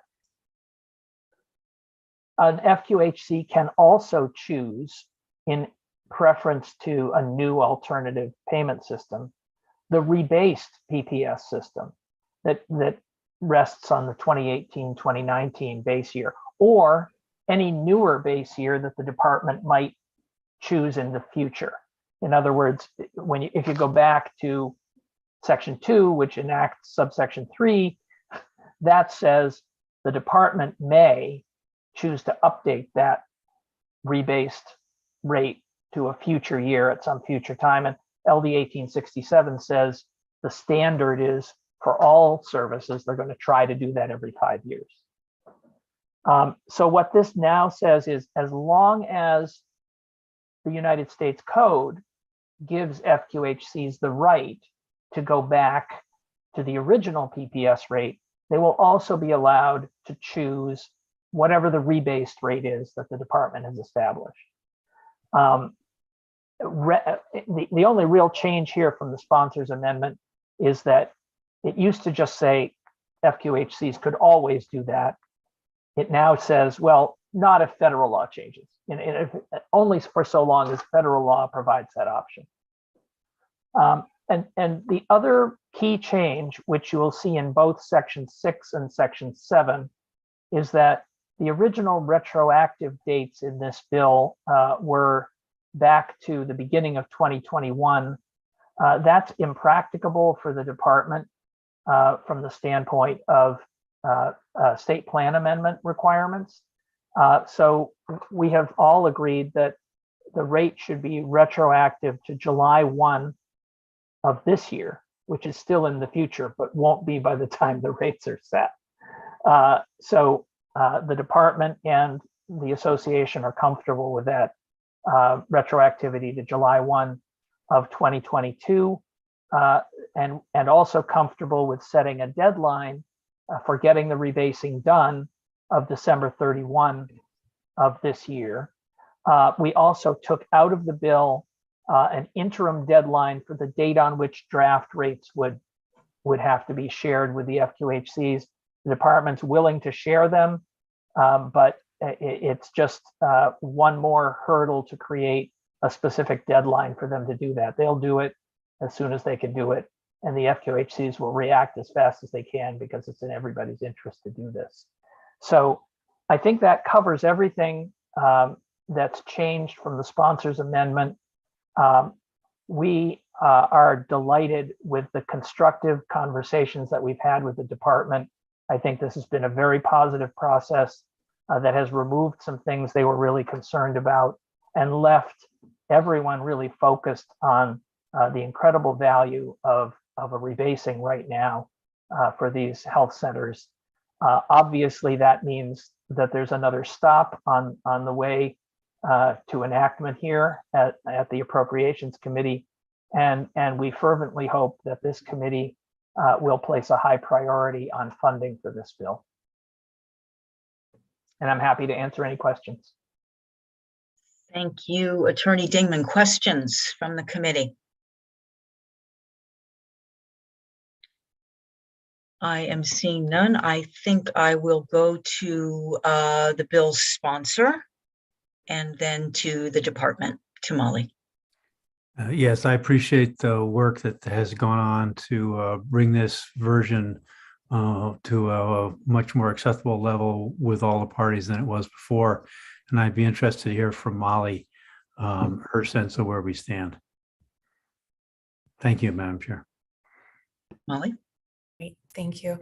Yeah, I just want to echo, we appreciate all of the work that's gone into addressing our concerns, and our feedback to the FQHCs and Attorney Dingman up to, I think, 10:30 last night. So very much appreciate the flexibility and the patience there and the willingness to address the concerns raised by the department. Further discussion by the committee. And for Sam, it looks like Sam's got a question. One simple question, I think. I just wanted to confirm that the intent is to retain the emergency preamble. Yes. Yeah. Thank you. Looks like a yes. Senator Claxton. And I just wanted to point out that the version that Charlie Dingman presented is the cleaned up, marked up version. There's another version out there with much more extensive edits that includes lots of input from Director Probert and the department. So that was good to see. Thank you. Thank you, and everyone who worked on this bill. Seeing no other hands up, unless you've got another question, Senator Claxton. Okay, I would entertain a motion.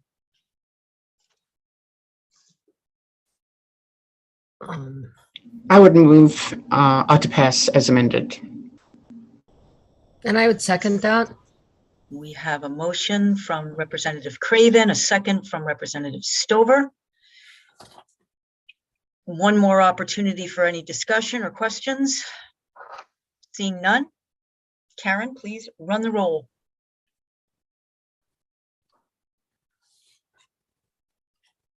Thank you, Representative.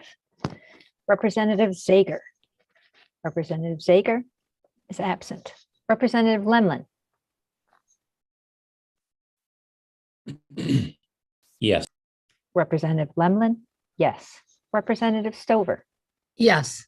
Representative Stover, yes. Senator Baldacci. Senator Baldacci is absent. Representative Perry. Yes. Representative Perry, yes. Representative Madigan. Representative Madigan is absent. Representative Craven. Yes. Representative Craven, yes. Representative Connor. Yes. Representative Connor, yes. Representative Griffin. Yes. Representative Griffin, yes. Representative Javner. Representative Javner is absent. Senator Moore. Senator Moore is absent. Representative Meyer. Yes. Representative Meyer, yes. Senator Claxton is muted. Yes. Senator Claxton, yes. Thank you. What are the totals? I have 8 yeses, 5 currently absent. Thank you. And they've got 48 hours Correct. Thank you. So I just want to thank Attorney Dinman, the department, the sponsor, and everyone who's been involved here. It's refreshing to have a bill come to us with all of the boxes checked off and everyone happy. Senator Claxton. And this is an important contribution to communities who otherwise wouldn't get the services they do now from the FQHCs. And they treat in the neighborhood of 200,000 Mainers. So this is a very important next step. Thank you again for the committee's indulgence.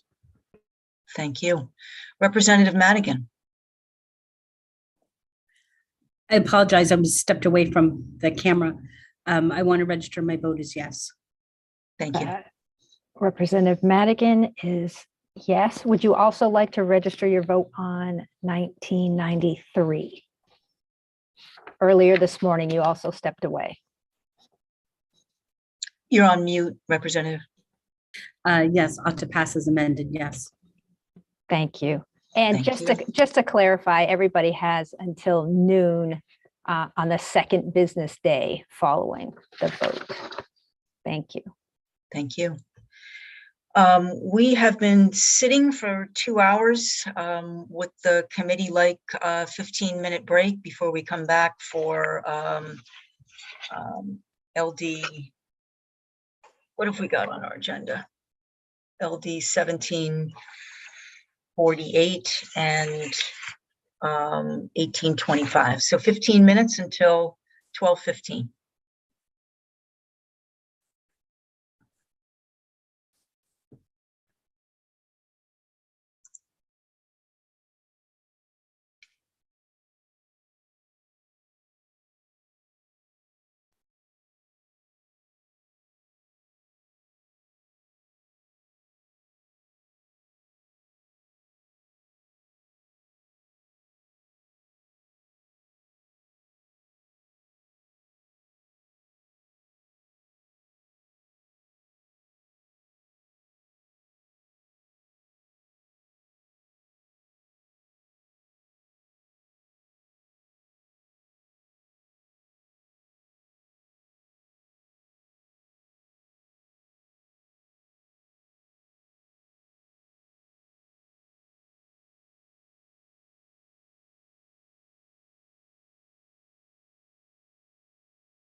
We'll wait a minute or two for the rest of the committee to show themselves.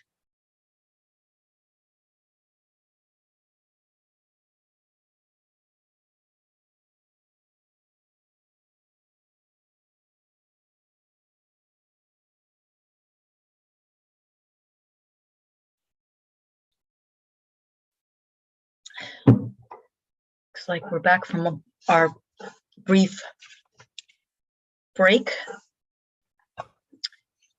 And we are turning our attention to a work session on LD 1748 and would ask Anna for her analysis.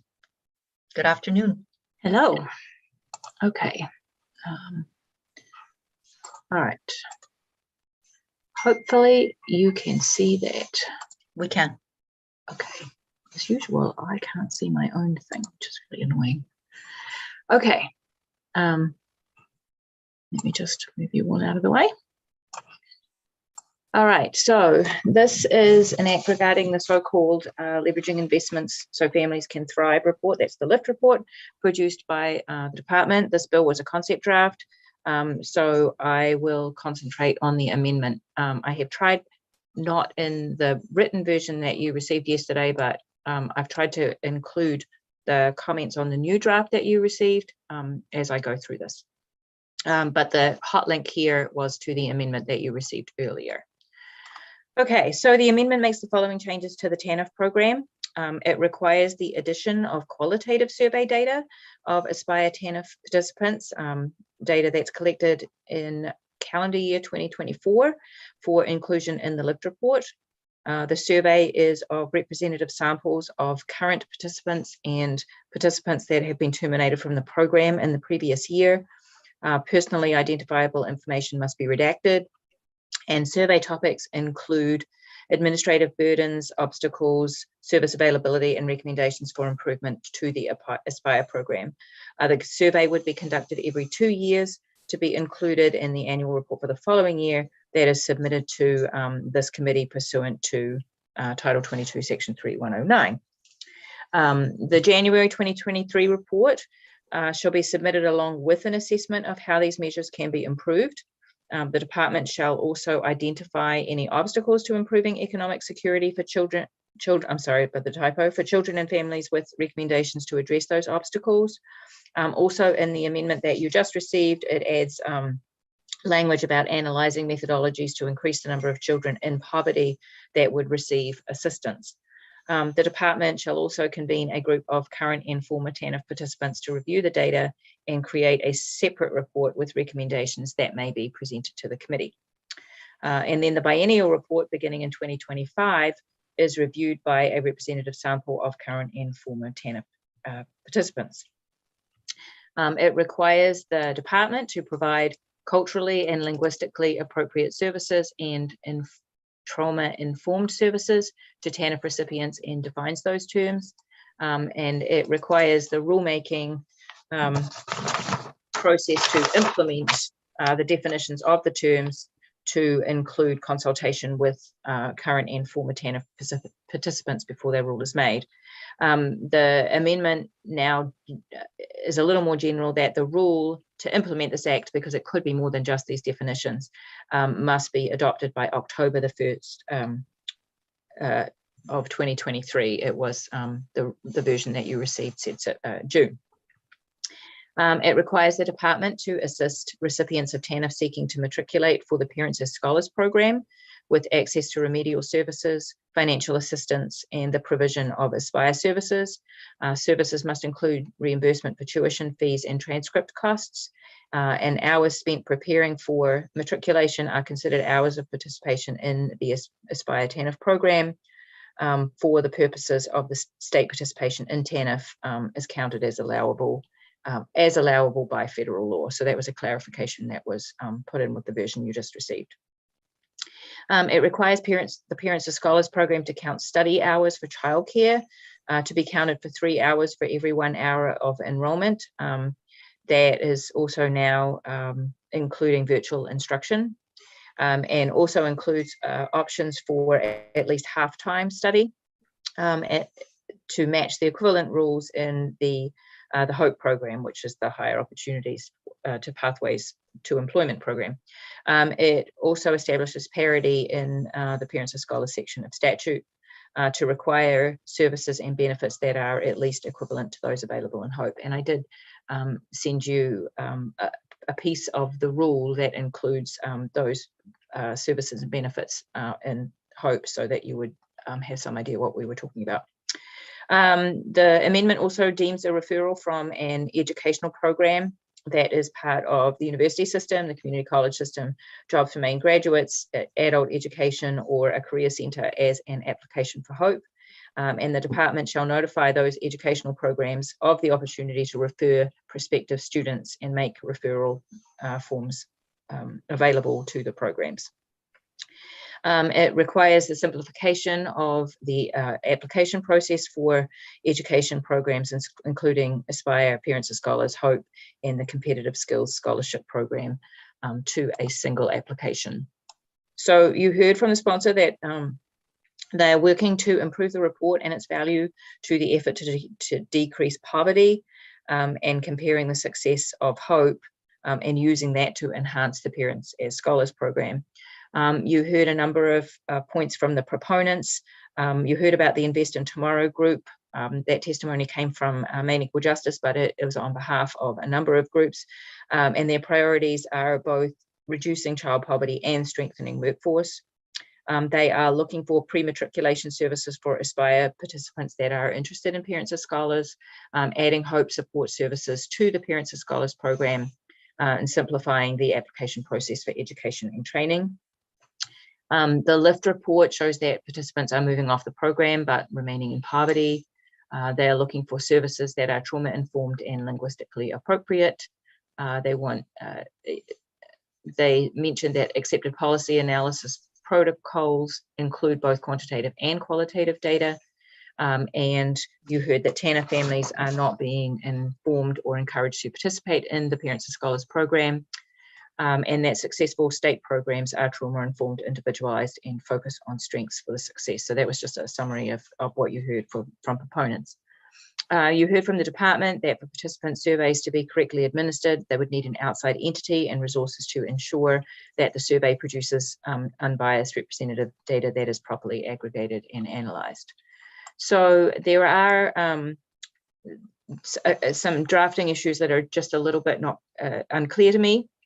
And I'm sorry, I can't really sort of look at the bill at the same time as I'm looking at the drafting issues, but it's not clear to me what the last sentence in section 1 of the bill does. It requires the data collected to be provided to the HHS committee, but section 3109 of subsection 3 already requires the department to present the data in subsection 2.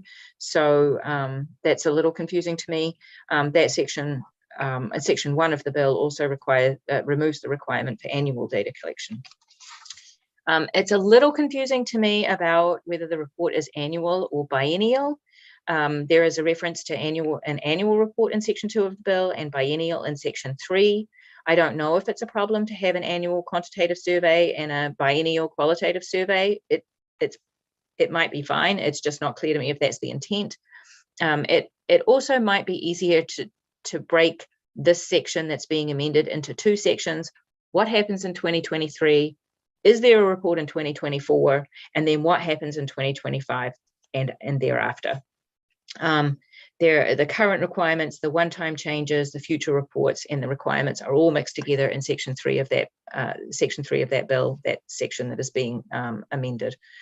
And then there is also a little bit of confusion around, I don't think the intent is confusing, but the language is confusing around anonymity. I managed to spit that out without tripping over it. And redaction is a little bit confusing. The language is drafted to say that the department conducts an anonymized survey, that really is a word, it turns out, and compile the answer. And then the department redacts the personally identifiable information. The department would have to determine a representative sample. I don't know if they can do that without personal information. Does the department retain the original information or does it destroy it?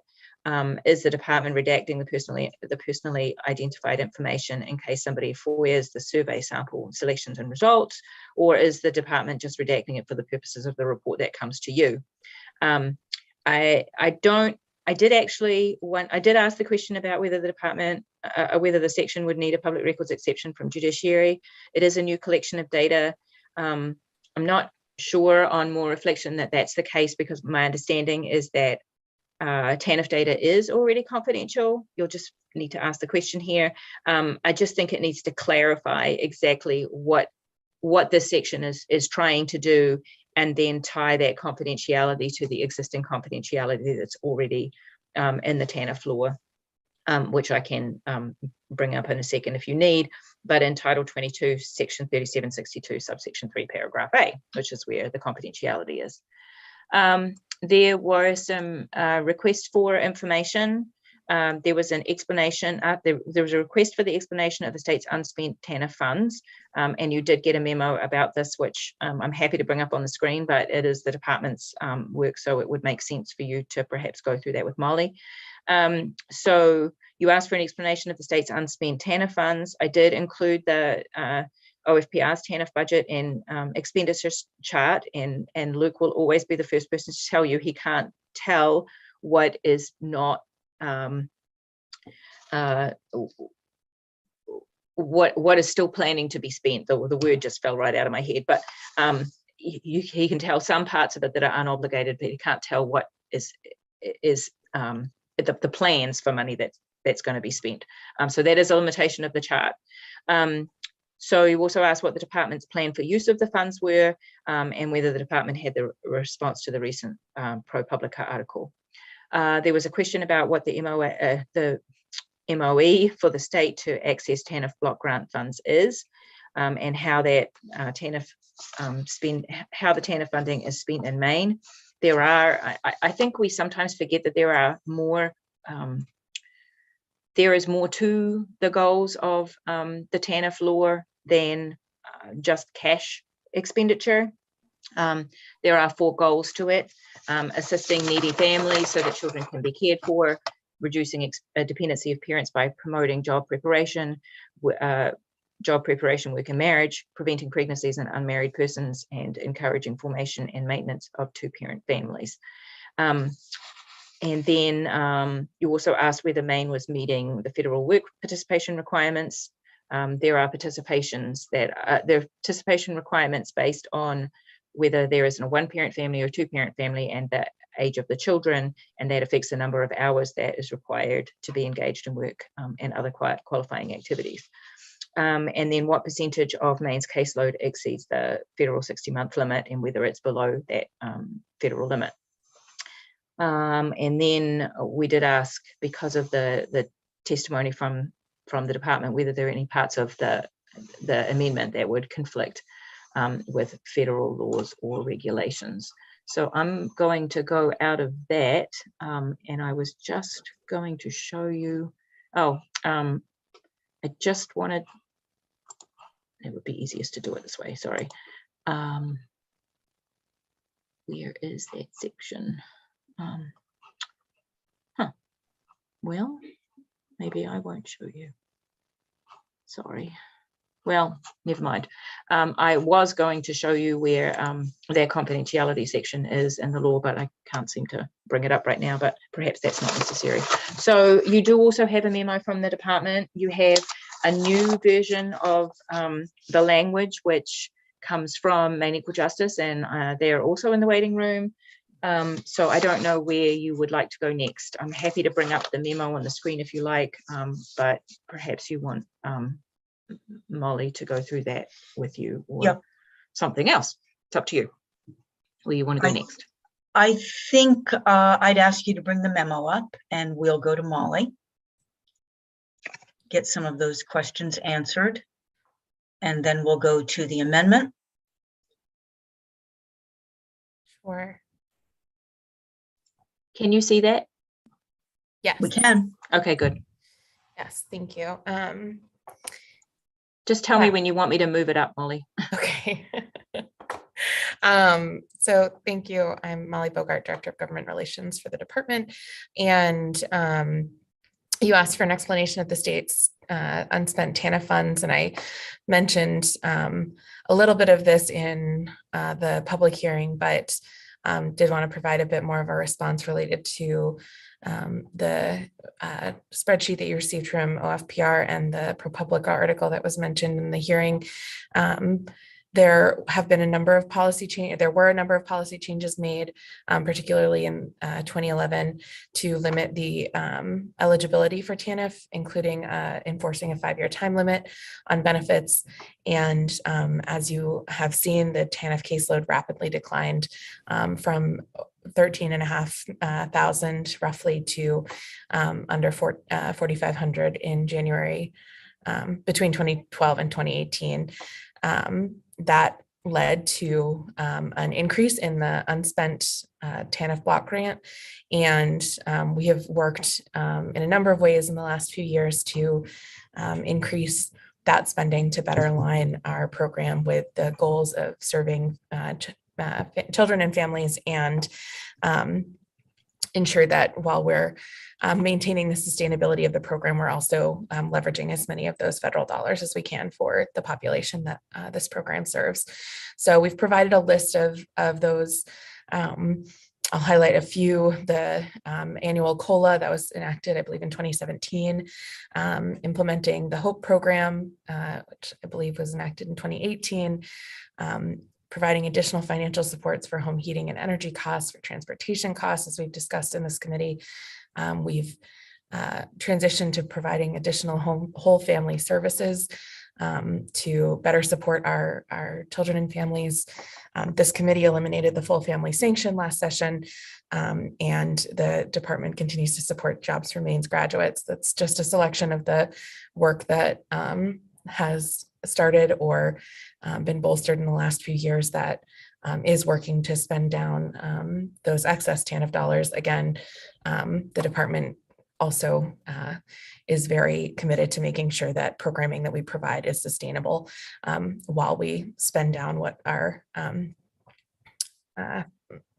unspent federal dollars from prior years.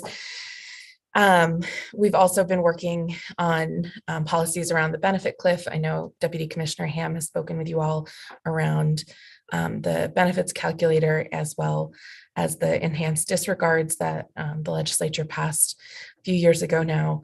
And so we are have a spending plan to utilize those unexpended dollars to support children and families, again, with making sure that we have programming that's sustainable. Thanks, Anna. We do want to note that the spreadsheet that you received is it's not inaccurate, but it might be unintentionally misleading. It looks as if there's $355 million in surplus block grant dollars, but that's allotment, which I know we spent a lot of time talking about this week. So that's what we would have authority to spend, but what we have at the beginning of the state fiscal year is $125 million in block grant dollars. And so, and as I said, we have spending plans for a significant amount of that. The maintenance of effort requirement that you asked about is currently $37.5 million roughly when the work participation rate is met, which it is. And I'll give you some more statistics later to respond to that specific question. I think just in the interest of time, we can probably scroll down, Anna. This is that list of bullets is what the funding is spent on, and that was part of the requirement, the questions. The other was whether we're meeting federal work participation requirements. In short, the answer is yes. The current workforce participation rate for Maine in the first quarter of the federal fiscal year 22 was 79%. That requirement is 50%. So you can see we are well above that 50%.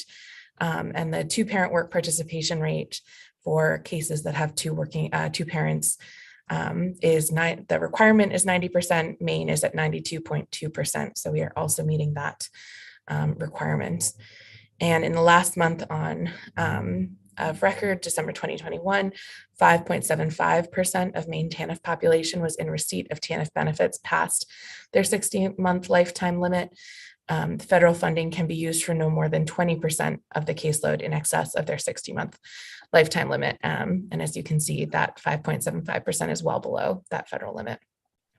And then we were asked if there were any parts of this bill in conflict with federal law or regs, and that was something we wanted to be clear on in our testimony, and appreciate the work with the folks developing this bill to make sure that we are as confident as others that there are no parts of this bill that are in conflict with federal regulation. So we appreciate the opportunity to square that between the public hearing and the work session, and do not have any concerns about federal regulation being in conflict with this proposal. Thank you. Molly, questions for Molly? Seeing none, we'll go to the bill's sponsor, Senator Claxton. Would you like the opportunity to offer some comments, or would you like the amendment to go up first? I'll just offer some comments before we get to the amendment. It's been really gratifying to watch this mature into a very specific workforce-focused bill, and good to see the continuation of the bipartisan effort from last session, or from the 129th. And as I was reviewing some of the testimony, I came across again the Chamber of Commerce endorsement for this bill, and that was gratifying to see. It's an important way to get more people into our workforce. So I'm appreciative of the work that's gone into getting to this point, and grateful that we have support acceptance from the department. So thank you. Thank you, Senator. Anna, would you put the amendment up? Just run through that with us, and if the committee has questions, we do have Ann Danforth here with us, who has worked very hard to get us to this point, and we are appreciative of that. Okay. I want to make sure that Anne feels like she can jump in, because this is not my amendment. Yeah. So this is the first section where they're getting rid of this language, and this is because when it was originally enacted, it needed a beginning date, so that's why that date has been struck out. But it does get rid of the annual requirement there. And then this is the question where I'm just a little bit at a loss as why it needs to be here, because it seems that the requirement is already for the report to come to you. So the data being provided to you, I'm not sure I entirely know what the difference is, but there could well be an explanation for that. And Anne's already got her hand up, so I might just stop. Go ahead, Anne. Thank you. If it's okay if I jump in and just to respond to this question, Anna, I think that perhaps you're pointing out some redundancy in the drafting. And so I think we defer to your drafting expertise and can happily look at this more closely with you and Molly to make sure it's meeting the intent, but agree that if it's redundant, there's no need for it. Okay. And then this next section, this is the part that introduces the survey of folks that are currently receiving, current participants, and those who participation was terminated in the previous year. So this is the department conducting, and I'm going to get Anne to go through the specifics of their intent here, but conducting an anonymized survey, and then the department shall express the opportunity to respond to the survey orally for participants who request interpreter services, and then the department must redact personally identifiable information.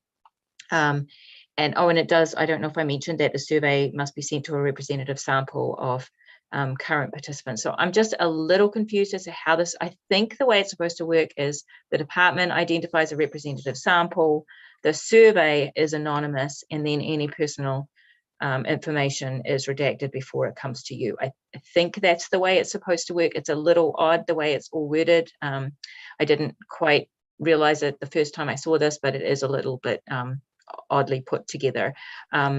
So that's a little confusing.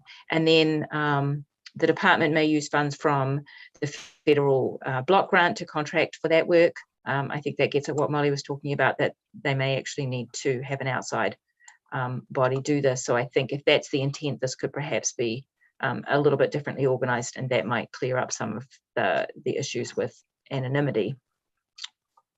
Do you want to comment there, Anne? Yeah, thank you. And Anna, that is the intent for the department to determine the representative sample at the outset, but then ensuring that the data that's returned to the department doesn't have the identifying information. And so that is the intent. So happy to work with you on how to make that reflected better in here. And the piece about the department contracting? Yeah, I think that we intend for that to remain in here. And don't know if Molly wants to speak to that, but I think that it sounds like that is an important piece to be included.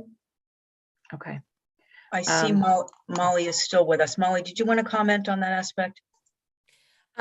Just echoing or agreeing with what Anne has said, I think that having that expertise would be important to provide you with meaningful data. Okay. So have we resolved the possibility of a public records exception here?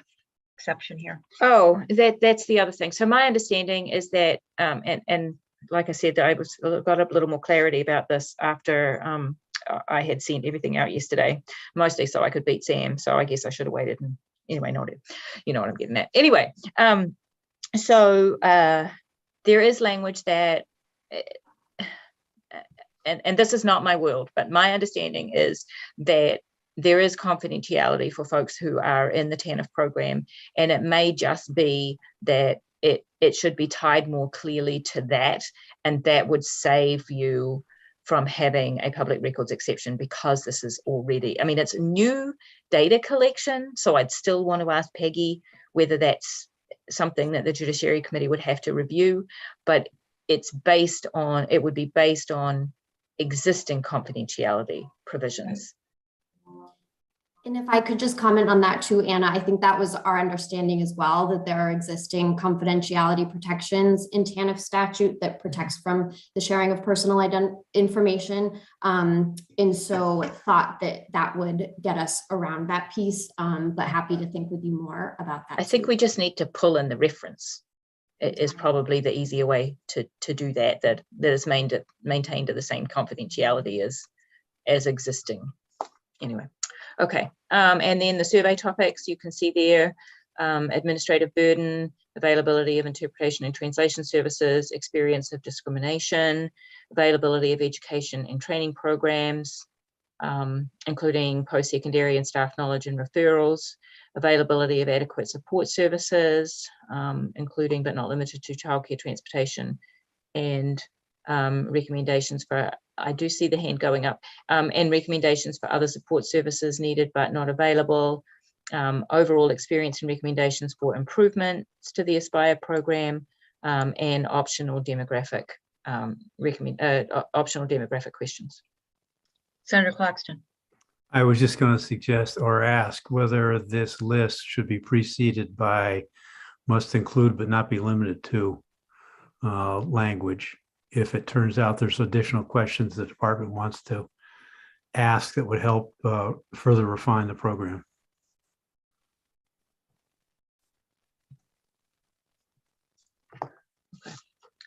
And then, so this is the section that gives me a little bit of grief, but it's not about, it's really just about organization, I think.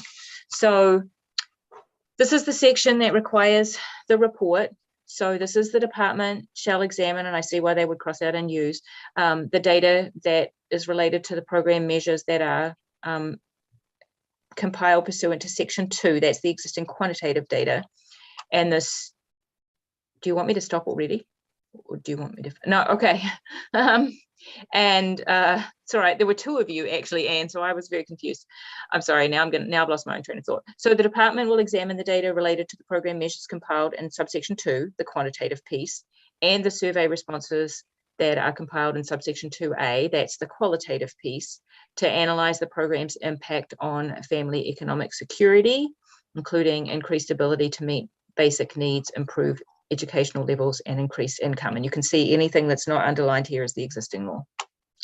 On January 15, 2023, the department shall present the data collected pursuant to subsection 2, that's the quantitative piece, along with an assessment of how these measures can be improved to this committee. And then the department shall also identify any obstacles to improving the economic security for children, families, and individuals, which must include an analysis of how methodologies for TANF eligibility may be changed to increase the number of children in poverty being eligible to receive assistance, and make recommendations for addressing those obstacles, which may include improved coordination between agencies of state government. Now you can see down here, this is because they're mirroring what is in existing law. And then the group shall have, and then the department shall also convene a representative group of current and former TANF participants who volunteer to review the data collected pursuant to the quantitative piece. And then this group shall have the opportunity to create a separate report making recommendations to improve economic security for children, families, and individuals. So this is 2023. This is one report. I don't know what it means for 2024, if there's a report in 2024, or whether there's just a couple of little annuals that are left stuck out there and it's intended to be biennial. I'm not entirely certain about that. And then 2025, the department will present the data in subsection 2, the quantitative piece, and the qualitative piece. And then you can see what they're supposed to do with it again. This is the same language. This is the existing law. And then the department shall convene a representative group of current and former TANF participants who volunteer to review the data and both pieces of the data, and the group shall have the opportunity to create a separate report making recommendations for the program. So there's a whole lot of pieces going on in here. There's what happens in 2023, which is sort of the transitional period, and then what happens in 2025 and biennially after that. So I think it's intended to be biennially. And then there's also this piece about the sort of methodology that's just put in there, which apparently only applies to this particular year. That's not down here, I don't believe. And then in addition to, so 2023, 2025, and then this group of folks that get to, that review the data and can provide a separate report in addition to the one that's coming from the department. Okay, so Anne, can you help us to know what the intent is here on reporting as it applies to 23, 24, and 25? Yes, happy to. And so I think the intent overall is to improve the data in the LIFT report and to add more qualitative data and impact from people with lived experience. And so the intent is to move to a biennial LIFT report, so once every 2 years, that coincides with the long session. But because there are new pieces that are being incorporated, like the qualitative survey, and we wanted the department to have time to do that, we had pushed that piece to having the first year of the biennial report to 2025. But we didn't want to lose the report in the 2023 year. And so the idea was for 2023 to have the existing quantitative data report as it is, but adding in a second report with feedback from impacted folks on the data. Then 2024, there would be no report to the committee, but during that period of time, the department is beginning to conduct the qualitative survey. And so that's why the 2024 language is in there. And then 2025, there would be the report with the qualitative survey that was conducted in 2024, along with the existing quantitative report, plus that second report with feedback from impacted folks And so then moving forward, all of those pieces would be every 2 years. And the piece about the bit that's been added in here, is that only in 2023?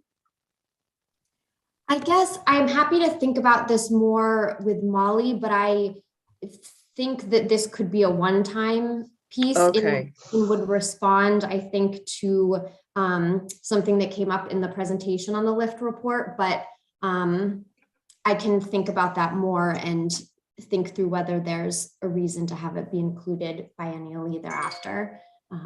Okay, but it was when you put it in there intentionally as a one-time thing. Okay. Yeah. So that makes more sense. So this is just the definition section, and you can see those are existing definitions.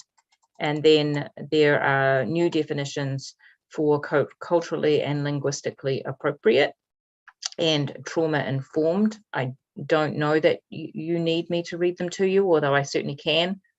You did get this in your email. And then this next section with the department duties is because you don't just have, definitions have to be tied to something, and this is requiring the department to provide culturally appropriate and trauma-informed services, and the department shall work with all TANF participants in a culturally and linguistically appropriate and trauma-informed manner to assist each family in obtaining the services and skills necessary to sustain economic stability and opportunity after leaving the TANF program. Each Aspire TANF participant must be screened to identify any need for cultural or linguistic or trauma-informed services. There is already a screening service, so I mean, a screening requirement, so I assume this adds to that. If such a need is identified, the department shall utilize appropriate methods and techniques to work with the participant to develop a goal that reflects to the greatest extent possible the preferences of the participants, coupled with individualized plans that address the participants' situation and barriers to sustained economic stability. And then the department shall work with participants to connect with appropriate programs and services available to help the family attain and sustain economic stability and to ensure the well-being of children. So that's that piece. Sorry, I have to turn over my own page as well. Okay. So this is the requirement for the offering of the Parents as Scholars program to all persons applying for Aspire TANF. So this is existing law here.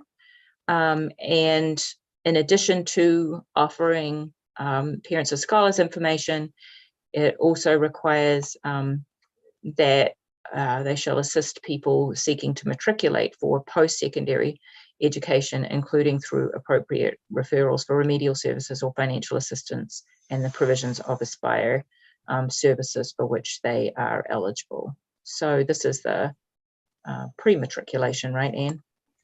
Yeah, this is the pre-matriculation piece because Parents as Scholars is tertiary education. And then this is the section about education, training, and employment services. And you can see in here, this is Aspire, that the services, this is slightly awkward to read. It's not actually awkward. It's only awkward to read because you're going from these services do not include to these services shall include. There's nothing confusing about the way it reads. It's only confusing when you're understanding the amendment piece of it because it changes the negatives to positives. So the services that actually should be a must, not a shall. I didn't notice that before. Include reimbursement for the cost of tuition, mandatory fees, or the cost of transcripts or transferring credits for post-secondary education when the participant has exhausted any available educational funding to complete the participant's family contract in accordance with the rules by the department. So then we move on a little, and this is also the pre-matriculation piece. This is Parents as Scholars pre-matriculation. The department assists participants that are interested in applying for Parents as Scholars to prepare to matriculate, including enrolling in or preparing to enroll in a program providing remedial services necessary for matriculation. identifying strengths, needs, and barriers, and making referrals to programs qualified to assist the participant with the services, supports, education, training, and accommodations needed to reduce or overcome barriers to enrollment in the program. And then the department will cover the cost of support services in accordance with the section needed for any activity under this subsection included in the family contract. Any hours spent preparing for matriculation under this subsection, including but not limited to exploring educational opportunities and financial aid options and applying for educational programs or financial aid, shall be considered hours of participation in the Aspire program. And then you can see this addition for the purposes of state participation. These hours may also be counted for federal participation as allowable by federal law. Parents of scholars. This is the piece about allowing anybody who's in Parents of Scholars to have benefits that are at least equivalent to those of Hope, which I did send you separately so that you could see what those were related to childcare and transportation and books and technology and so on. And then right now, I think the rules are 1-to-1, right? Is that right, Anne, Molly? 1-to-1, 1.5-to-1, something like that. 1 hour of instruction gets you some equivalent time of childcare. And this, in Hope, it's 1-to-3. And so this is changing it so that study hours, so that's like the classroom hours, are to be counted as 3 times the number of hours for the purposes of studying for childcare. This is also including the virtual instruction, since that's a lot of what the world is at the moment. And these study hours are not required to be scheduled or supervised. And then the participants shall be deemed to meet the participation requirements of this section if the participant, in order to improve their academic performance, to improve their attendance, or to more appropriately meet the needs of their family, has chosen to matriculate less than a full-time, but at least half-time, as defined by acceptance to an official registration, that at least a half-time student by training or education institution. So that's allowing for the possibility of a person who's participating in the Parents of Scholars program to be half-time and not a requirement for full-time. And this is Hope, right? I think.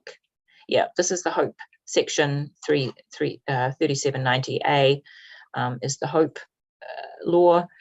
And you can see there the coordination with state educational institutions and programs, the department deeming a referral from an educational institutional program that is part of all of those folks that I read out before, as long as it's in accordance with department rule, as an application for Hope, as long as it's in accordance with department rules, is submitted by a qualified person at the institution and on a form that is provided for that purpose. And signed by the student, and the department shall notify those institutions up here of the opportunity to refer prospective students in accordance with this section, subsection, I'm sorry, and make it available to prospective students and these institutions and programs referral forms to serve as an application.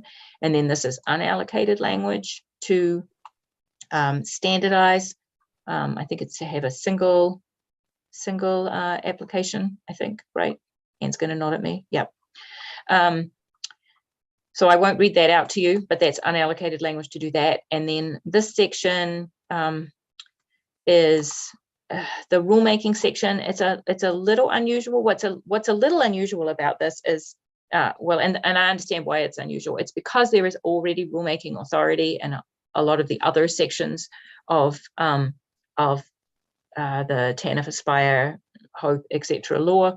And so initially this language you had seen would just apply to the culturally appropriate trauma-informed sections.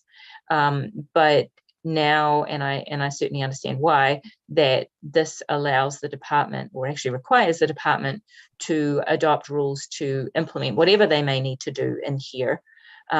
By October 1st of 2023, it was originally June, and then for the purposes of sections 4 and 5, which are the sections around culturally appropriate and trauma-informed, that in advance of that rulemaking, the department would consult with current and former participants in the program.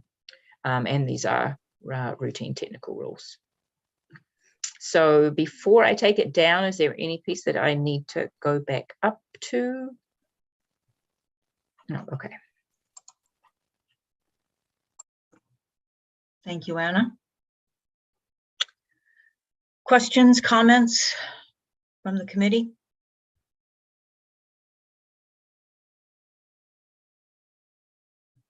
Molly Bogart, anything to add to the work that's been done on the amendment that Anna just walked us through?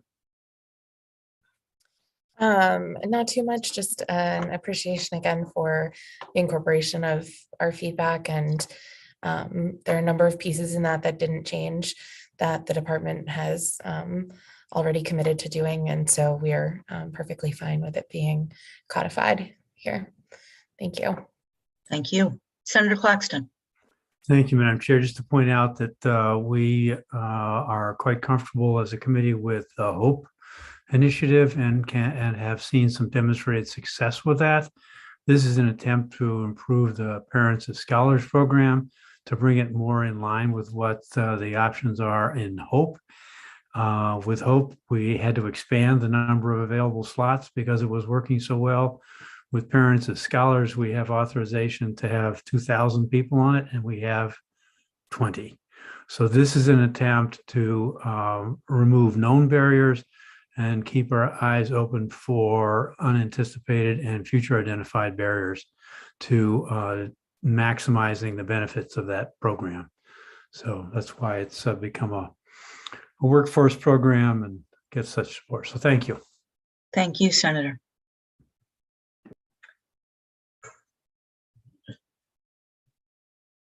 Seeing your hand is still up, did you have something else to add? Thank you. Yes, Representative Perry.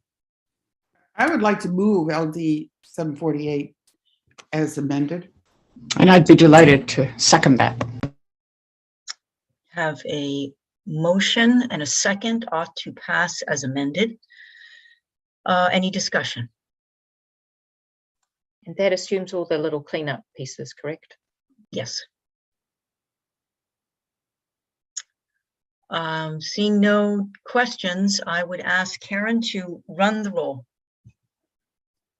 Thank you, Representative. Representative Zager. Representative Zager is absent. Representative Lemlin. Yes. Representative Lemlin, yes. Representative Stover. Representative Stover is absent. Senator Baldacci. Yes. Senator Baldacci, yes. Representative Perry. Yes. Representative Perry, yes. Representative Madigan. Yes. Representative Madigan, yes. Representative Craven. Yes. Representative Craven, yes. Representative Connor. Yes. Representative Connor, yes. Representative Griffin. Yes. Representative Griffin, yes. Representative Javner. Representative Javner is absent. Senator Moore. Senator Moore is absent. Representative Meyer. Yes. Representative Meyer, yes. Senator Claxton is muted. I can't keep track of the fact. Yes. Senator Claxton is yes. Thank you. This is too complicated. Well, what isn't complicated is my thanks to Ann Danforth and Chris Hasted and Senator Claxton and our analyst Anna for the work that's been done on this really important bill, and as well to the department, to Molly Bogart for all of her work around this, and to the committee for your support. And I will let you know if it needs a public records exception, because that's the piece that's still hanging out there. Thank you. Thank you. That brings us to LD 1825, which is on the table.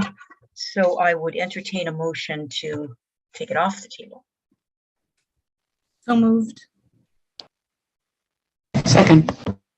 Motion and a second to take 1825 off the table.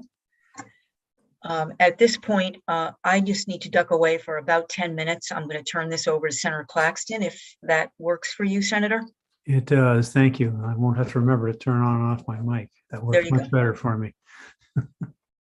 Thank you for covering. Okay, so there was a motion on the floor and it was seconded to take LD 1824 off the table for further consideration. I think we can do that with a show of hands. All those in favor, please raise your hand. So that's unanimous of those present. So now we can go to consideration of 1824, for which there has been significant amendment work done. So I'm going to share my screen with the language. So this is the bill about limits on work hours for department caseworker, child protective caseworkers. So this underlined language here was in the original bill, and it's the only piece that remains in the bill. So this is the department shall ensure that a caseworker does not exceed work and driving hours established pursuant to the subsection. The department may not require a caseworker to work more than 60 hours over 70 consecutive days or 70 hours over 8 consecutive days. And the department may require a caseworker to work for up to 14 hours, requiring 10 consecutive hours of not working, but the department may not require a caseworker to drive for more than 11 hours during that shift. So that was in the original bill. There were other sections also in the original bill about a driving log and reporting to the committee, and also repealing the resolve that has the department working on these issues and reporting to you for 10 years.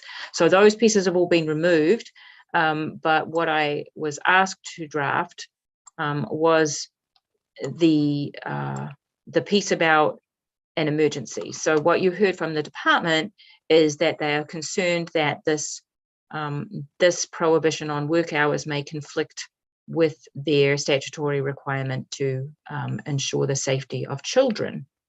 And so what you asked me for was an emergency, and when I asked you who would determine that, you said, I was told a caseworker and OCFS. OCFS is not actually necessarily in statute, which is why you see this commissioner or commissioner's designee. That's code for OCFS. So this is so what I drafted. I did run it by the department. I don't want to suggest that the department are necessarily in favor of this, but I did run it by them. I asked for your permission to run it by them to ensure that it would actually work. So a caseworker supervisor, in consultation with the commissioner or commissioner's designee, may direct a caseworker to exceed the maximum hours established in paragraphs A and B in circumstances that could result in an immediate risk of abuse or neglect to a child as determined in department rule. So this would require a rule because you need some specifics about when and what and who and so on, so that you don't have a sort of an inherent conflict in the law that could lead to things like grievances, for example, where a caseworker supervisor says, well, this is an emergency and therefore you need to exceed these hours, and the caseworker doesn't accept that that's the case, and you could see how grievances would be filed. And that's sort of the limit of what I know about labor law. But anyway, so you would need department rules to implement this subsection, but it does lead to a question. If you were to enact this and it went into, and it was enacted in law, it would go into effect 90 days after adjournment, which is too soon to have rules adopted. So you would need, so the question for you is, sort of a timing question.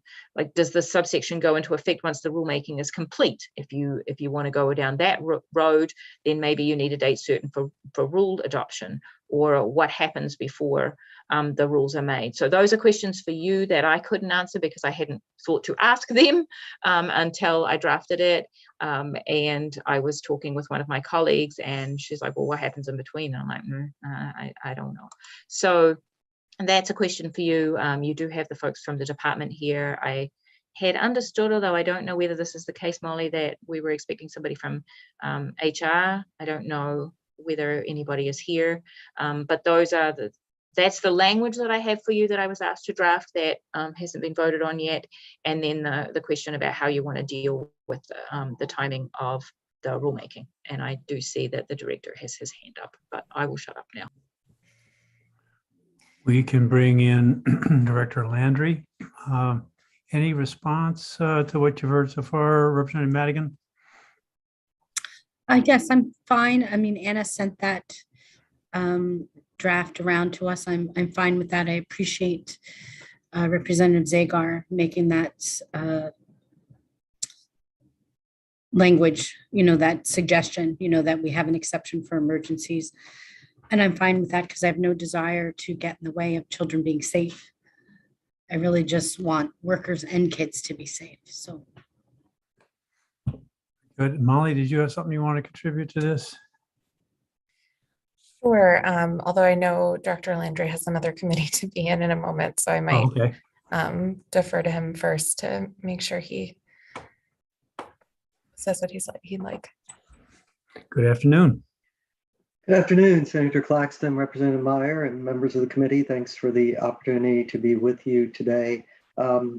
We just wanted to indicate a couple of pieces. We did share this amendment and language with the Bureau of HR and in DAFS. While they're not, I believe, able to join us today, they did indicate two pieces that you may want to be aware of. One in particular is that there currently is not an available IT solution that would allow these hours to be tracked in real time. Neither the TAM system or the anticipated workday system would have that capacity to track in real time. It instead is designed more from a post review period as opposed to a real time or prospective piece. So HR's recommendation to us would be, absent an IT solution, it would require caseworkers and their supervisors to track this manually in real time. And so we wanted to make sure the committee was aware of that feedback from HR. And then the other piece regarding the new proposed language that we wanted to mention that we can speak more about is it specifically, of course, is asking for rules to be adopted.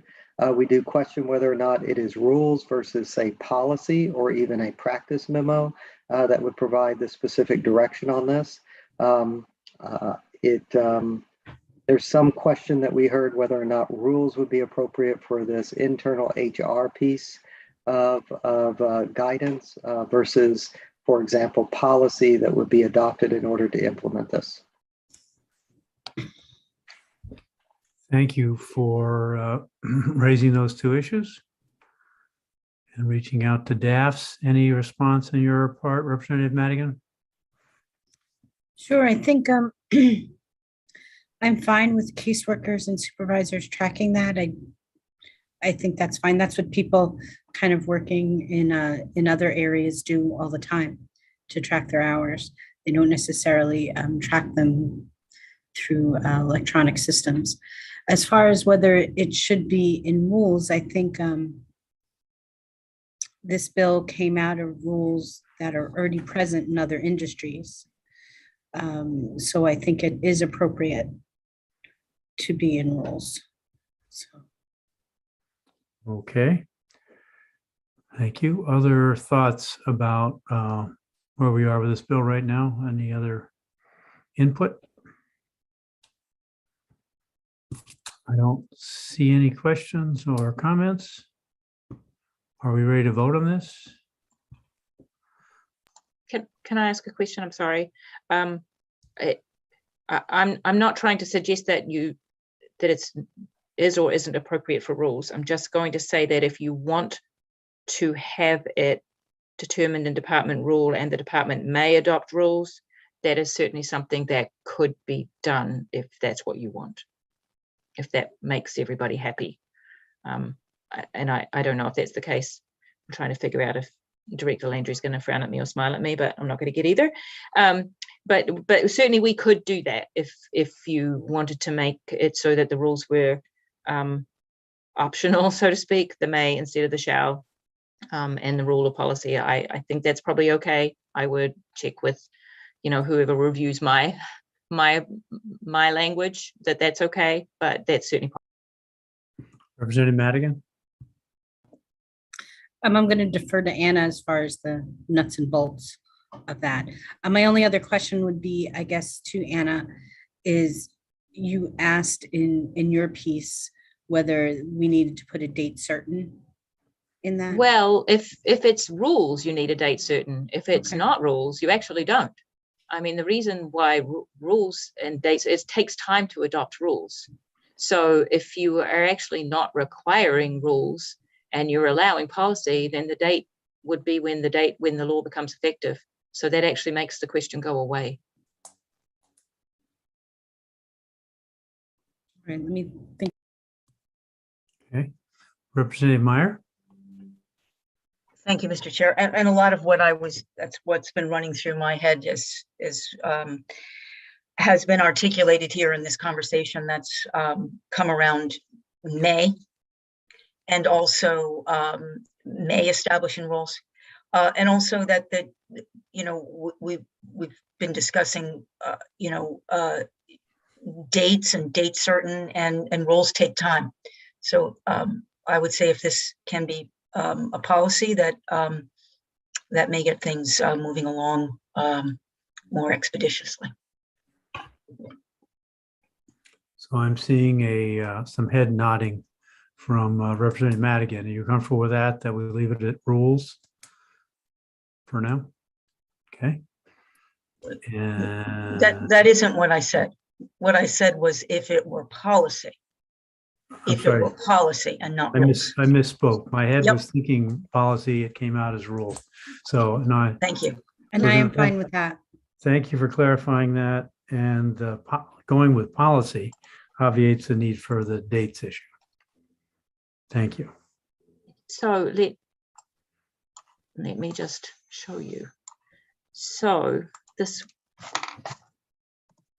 Oh, what happened there? I guess it doesn't want me to type.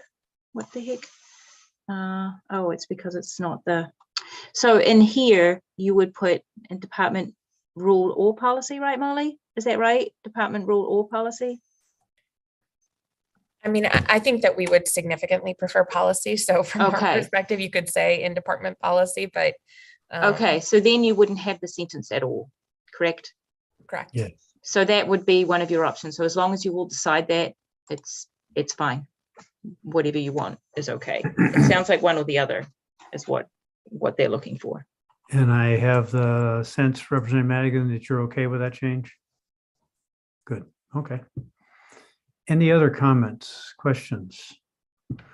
So the only changes would be to recognize that this will be manual tracking and that this would be departmental policy.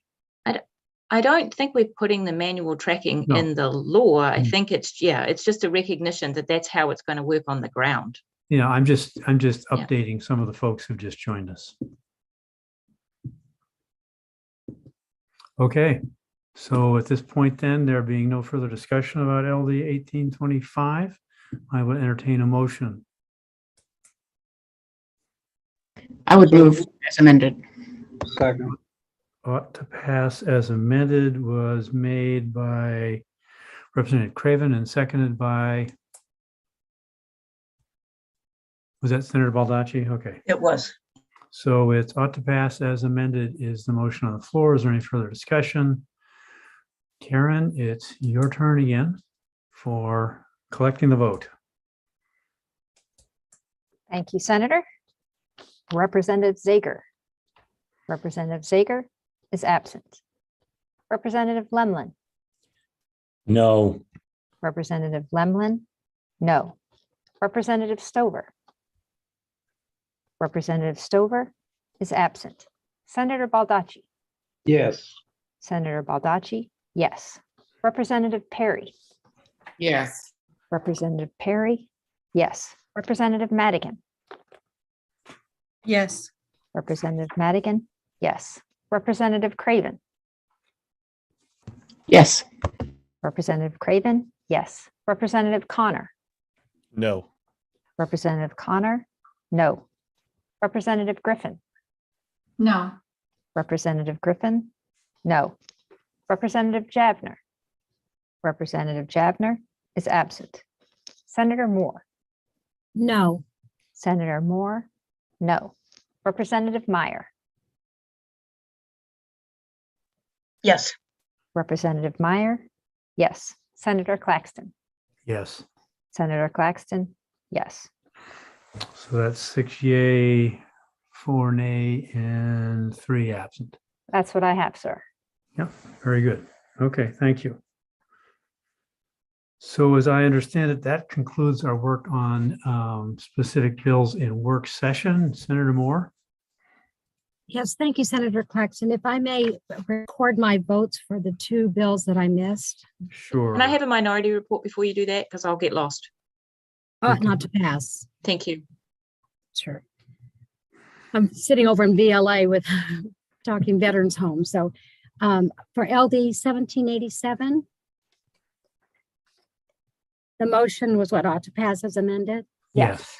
My response would be yes. Senator Moore, yes on 1787 ought to pass as amended.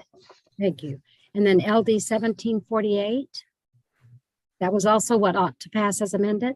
Yes. My response would be yes as well. Okay, Senator Moore, yes on LD 1748 ought to pass as amended. Thank you. Thank you. Senator Baldacci? Did I miss any votes? Karen? Yes. One moment.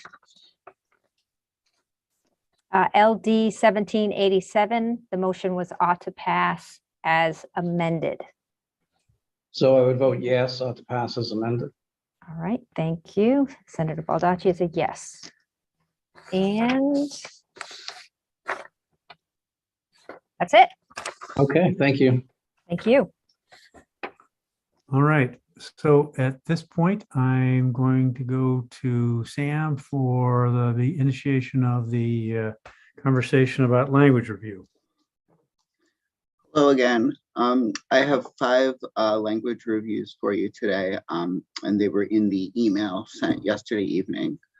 I'm gonna share my screen again. All right, so we're starting with LD 343. If you'll recall, this is an act to set aside funds from federal block grants for certain communities. Proposing a new title because the old title doesn't quite reflect the bill as amended. So I gave it a new title: Resolve to Review Maternal and Child Health Services Block Grant Spending. So this is the committee did see this language. I've made a few kind of tweaks to it just for drafting purposes. But if you recall, this directs DHHS to establish a partnership to review department spending of funds received pursuant to the Maternal and Child Health Services Block Grant. That partnership being between tribal public health districts, representatives of the Permanent Commission, and representatives of the department. The partnership has several directives to review the total amount of block grants received, entities and programs funded, populations served, decision-making process and grant making, impacts and outcomes in populations served, how best to identify vulnerable populations, and existing gaps. There's a report to the legislature by February 1, 23. That report to review, drafted by the partnership regarding the review conducted pursuant to the resolve and to make any recommendations for changes to policy or for legislation. And then there's language authorizing the committee to report out legislation on the subject matter of the report to the 131st legislature in 2023. You'll notice that that last sentence looks a little different than those sentences often look. We previously, our standard had been to say to report to in the first session of the 131st legislature. But if you'll recall, last session, because of the adjournment of the first regular session and then movement in the special session, we had some problems with bills that had language like that because it was technically a special session instead of the first regular or second regular. So we're just using that general in the year instead of in one session or another, just to try to avoid that in the future. Does anybody have any questions about this one? Any concerns about any of that language change? Thank you, Sam. Sure. So 1428, you'll probably recall this language as well. So this is an act to increase the availability of nasal naloxone in community settings. So one thing I did do here was add a definition of corrections officer. And that is because that definition is a little bit different than appears in the other sections of policy relating to corrections. That the definition in elsewhere in Title 25 has this reference to the valid certificate. So I just wanted to make it abundantly clear that there is a slightly different definition for the purposes of this section that eliminates that requirement for a certificate. And if you recall, that reason for eliminating that requirement was because not all new officers have that certificate when they start working. I think particularly in the jails, it was stated. And then the other change here was to include authorization for dispensing by law enforcement, corrections, and municipal firefighters. So that's 1428. Good. Okay. All right, so now we're getting into the two trust bills. So I'm going to take a little bit longer to walk through this.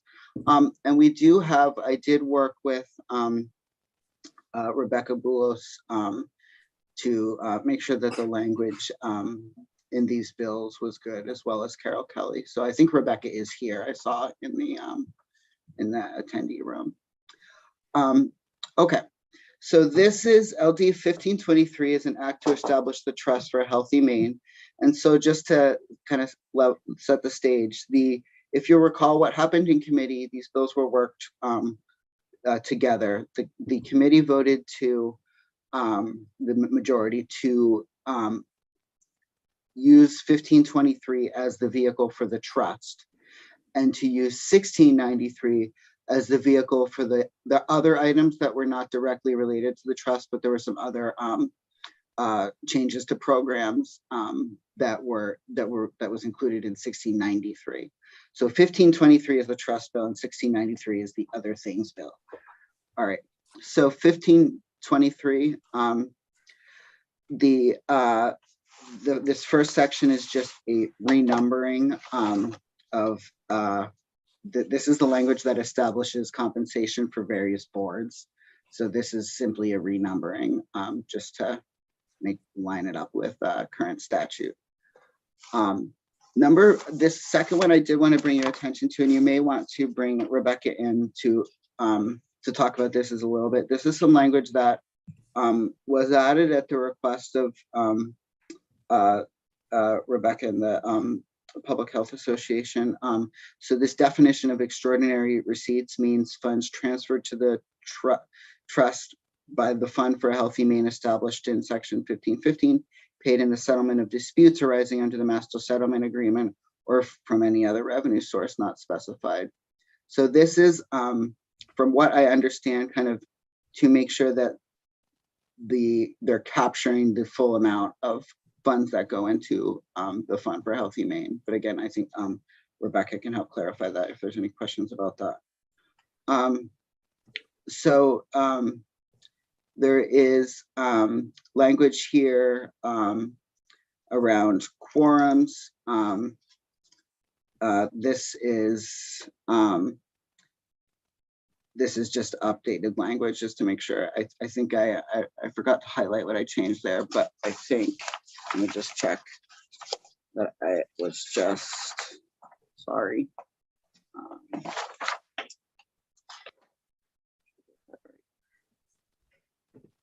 I think I was just renumbering that. Yeah. This next section is, oh, I know what I did. I'm sorry. It was a citation. I added a citation here. And then this next section, section 4, is instead of saying a person who is an employer, and this is the member of the board, instead of saying a person who is an employer, it is a person with experience recruiting, employing, developing, and retaining a healthy workforce. So that would expand the group of folks who might be eligible for that seat on the board. Section 4. So this is a board member.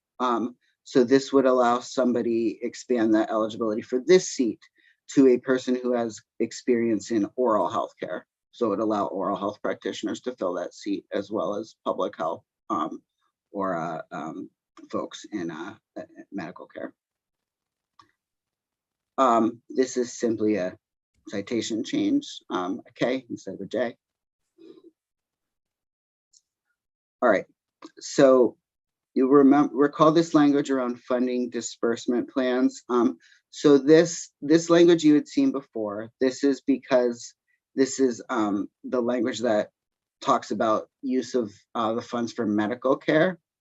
So that language has been stricken because that is no longer allowed in the first year. But then there is this language that says, except as provided in subsection 7, which, as you'll see, has to do with Dell. There was some language that the committee voted on to allow for some use of some Dell funds. And so that's just to make sure that is clear, that is in fact allowed. Simple change from the Department of the Attorney General to the Office of the Attorney General. This was also, you would have seen this prior. This is changing these amounts for the Attorney General from 0.005 of the total funds to 0.006. Similarly, this is for administration. So previously, administration had been set at 0.003 of the total funds, and now it is at 0.006. This is where that definition, I'm on number 10, section 4.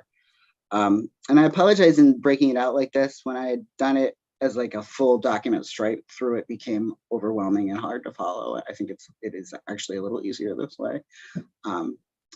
So this is the reference to the extraordinary receipts definition that had been at the very beginning of this draft. So it says that an amount not to exceed 0.05 of the settlement funds received in the previous fiscal year plus any extraordinary receipts may be dispersed to the internal stabilization account. This is, again, just a reference to that subsection 7 that has to talk about, talks about medical care. This is a change, and if this is in, let you know where this is coming from. So this is in section 517, subsection 5, and this is the health equity and health improvement account. And this talks about what those funds do. And this simply adds development of the public health workforce to the other descriptors there. Okay, so this is the internal flexible account. And language here is added. And so this is pretty new. This is some of the newer language too. If you'll recall, this is the discussion around the prescription drug program. So if the budget enacted for fiscal year 22 to 23 appropriates less then 2.4 million from the general fund to the prescription drug program established under section 254D, that's Dell. The board shall disperse an amount from the internal flexible account to the prescription drug program established under section 254D that when added to the general fund appropriation for that biennium totals 2.4 million. That internal flexible account may not otherwise be used to fund medical care. So that is that Dell language that was discussed in the work session. Reference here to tobacco settlement funds, notwithstanding any provision of law to the contrary, the state controller shall credit to the trust fund all settlement funds as defined in section 1514 subsection 10. So it's adding a cross reference to be clear what funds we are talking about. This is the transfer. Notwithstanding any other provision of law, the state controller shall transfer $36,604,210 from the Fund for Healthy Maine to the general fund, unappropriated surplus no later than June 30th, 2023. So the rest of this are the allocations and the deallocations. So one change that I just want to point out, these are the deallocations are all one-time deallocations because you're only going to do that once. You're only going to do that deallocation one time. The appropriations are ongoing. I think that covers it. But I would just remind the committee that it looks like Jeff Austin has his hand raised and Rebecca is here as well. I can close this for discussion purposes, but can bring it back up if folks have questions. Should I do that, or do you want me to keep it up? Why don't you keep it up for right now? Okay. And I do see Jeff. Yeah.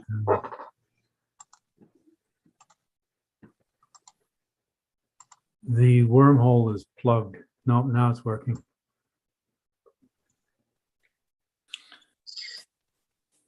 Senator, could you bring Carol Kelly in as well? Sure.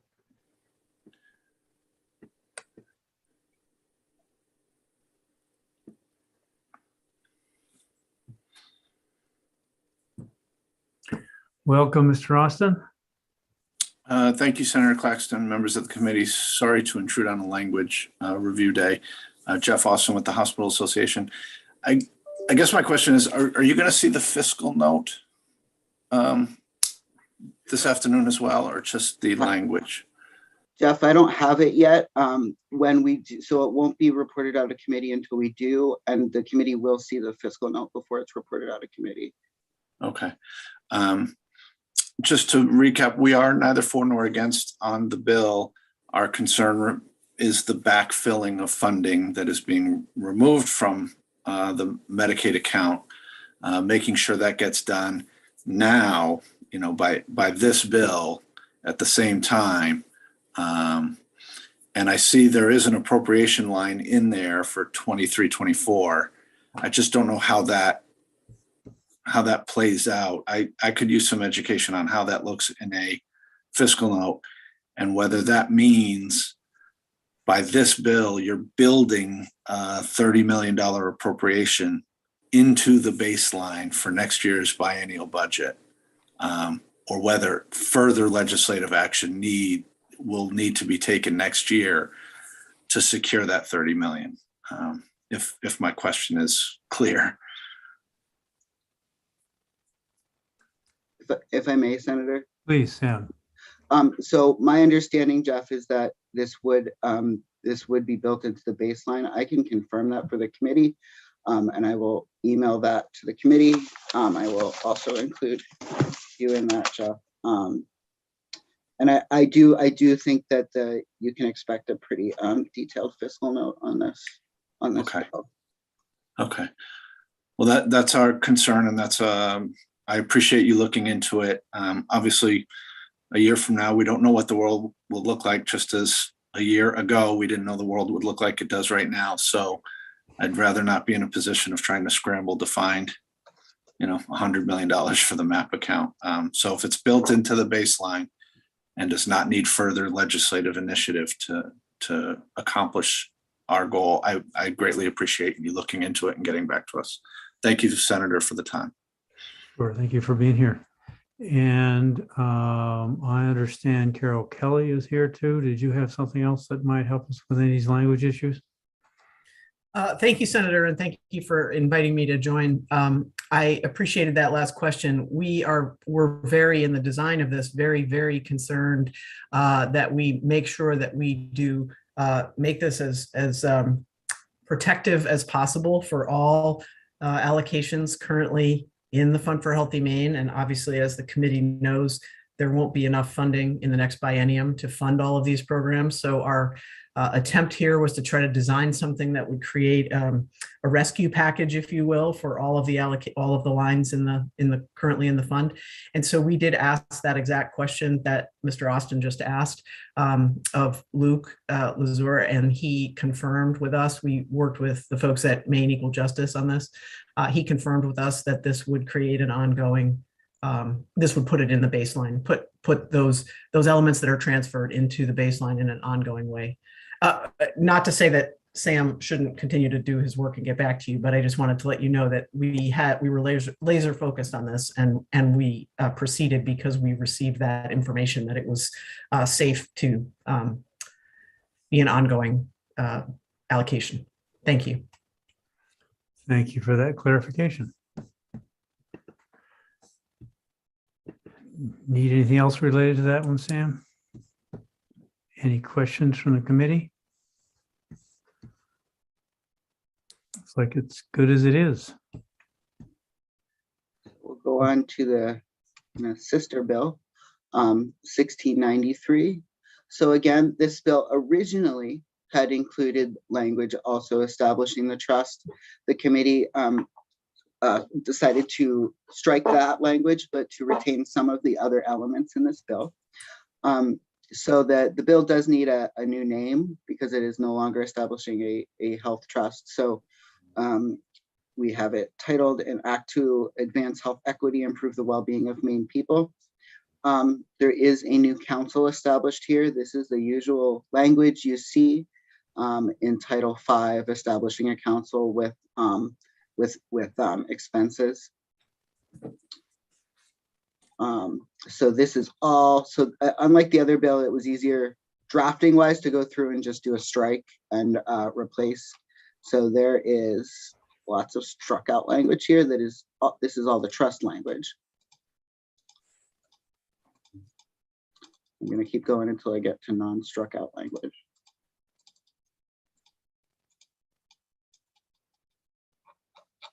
All right, here we go. So definitions. So the committee did want to make sure that 2 of the definitions were retained. So there are 2 definitions here that have been added: health equity, and this is the same definition as had been in the original bill. It's just been moved so that it applies to current language. So health equity means the attainment of the highest level of health for any social group in the state, regardless of whether the group is subject to a structural inequity, as well as social determinants of health, meaning the conditions in which people are born, grow, live, work, and age, as well as the social structures and economic systems that shape these conditions, including the social environment, physical environment, and health services. And I do need periods on those. Okay, next we have this, again, this change should look familiar. This is the Office of Health Equity, adding the population to that title. And these are just cleanup cross references. The Obesity Advisory Council. So this is, again, language that should look familiar. This is the council that is established in statute to review programming related to the reduction of unhealthy weight and obesity. There's membership on the council. Again, this should be language that you've seen before. The 2 public health officials appointed by the governor, 2 representatives of nonprofits, a person who designs and implements issues-oriented public health media campaigns, 2 persons designed and implementing community-based education programs, 2 members of the public appointed by the President of the Senate and the Speaker of the House, and then this is the kind of stuff that you see on all kinds of boards, the appointments language, 3-year terms, reappointments, the chair. So the advisory council shall choose a chair from among its members. Staff assistants, the department shall provide staff assistants, and then compensation, which is, you saw, was provided for in Title V. All right, so this this is a little bit of a change here. So this in discussion as to which department this would apply to. So when we're talking about early care and education, we're talking about a couple different groups of kids. So childcare and childcare licensing is done by DHHS, which is why the reference there is to DHHS. But public preschools are the purview of DOE. So we have referenced both departments to make sure that all groups of kids falling under early care and education have been included in these activities. And again, this is actually the same language as is in the original bill. Obesity standards in public schools, again, the same language as prior. And I would just note, let me find it. So this language here, if you recall, in the original version of the amendment that was struck, but the sponsor in her second version of the amendment, which the committee decided would override the first version of the amendment, it was added back. So this language is in here about free breakfast and lunch. And this is, I would also note, this is contingent upon state funding. So there's that specific contingency built into that language. All right, so this is the vaping language and the tobacco language, which has been struck from this bill. So again, just language that's been struck.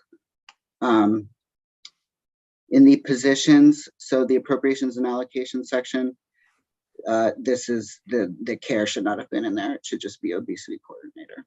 So that's just a drafting cleanup.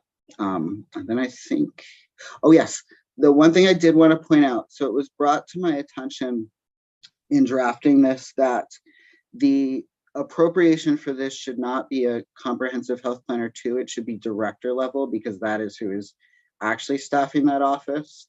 So that will change this appropriation upwards a bit. I don't have the actual numbers of what that will look like. That'll need to go through OFPR to give us those numbers, but I did want to point that out and make sure that the committee was okay with that change. And I think that does it. Yes, it does. So I can either take it down or put it up or whatever is best for the committee. Are there questions, concerns about that we should try and address? I don't see any particular concerns and I don't see any hands up anywhere else. So I think you can take that down, Sam. Okay. I do have one more to review. Okay. This one's quick. And I did get a lot of feedback and help from Rebecca and Carol in review of both of those, 1523 and 1693. So I just say I appreciate that. So the this one is LD 1868, an act to restore funding to the state's tobacco prevention and control program. And this is easy. This one is just striking the allocation for federal year 21 to 22 because that's done. So that is the only change. But this is that the money that would put the tobacco funding back to where it had been a couple years ago. But that's the only change. I think you can take that one down safely. Yes. And that's all I've got. I'm done. Wow. So we got 5. 4 of whom are ready to go out the door, sounds like. A little bit more work on one with the fiscal note. Very good. Any other topics, issues, business to come before the committee this afternoon?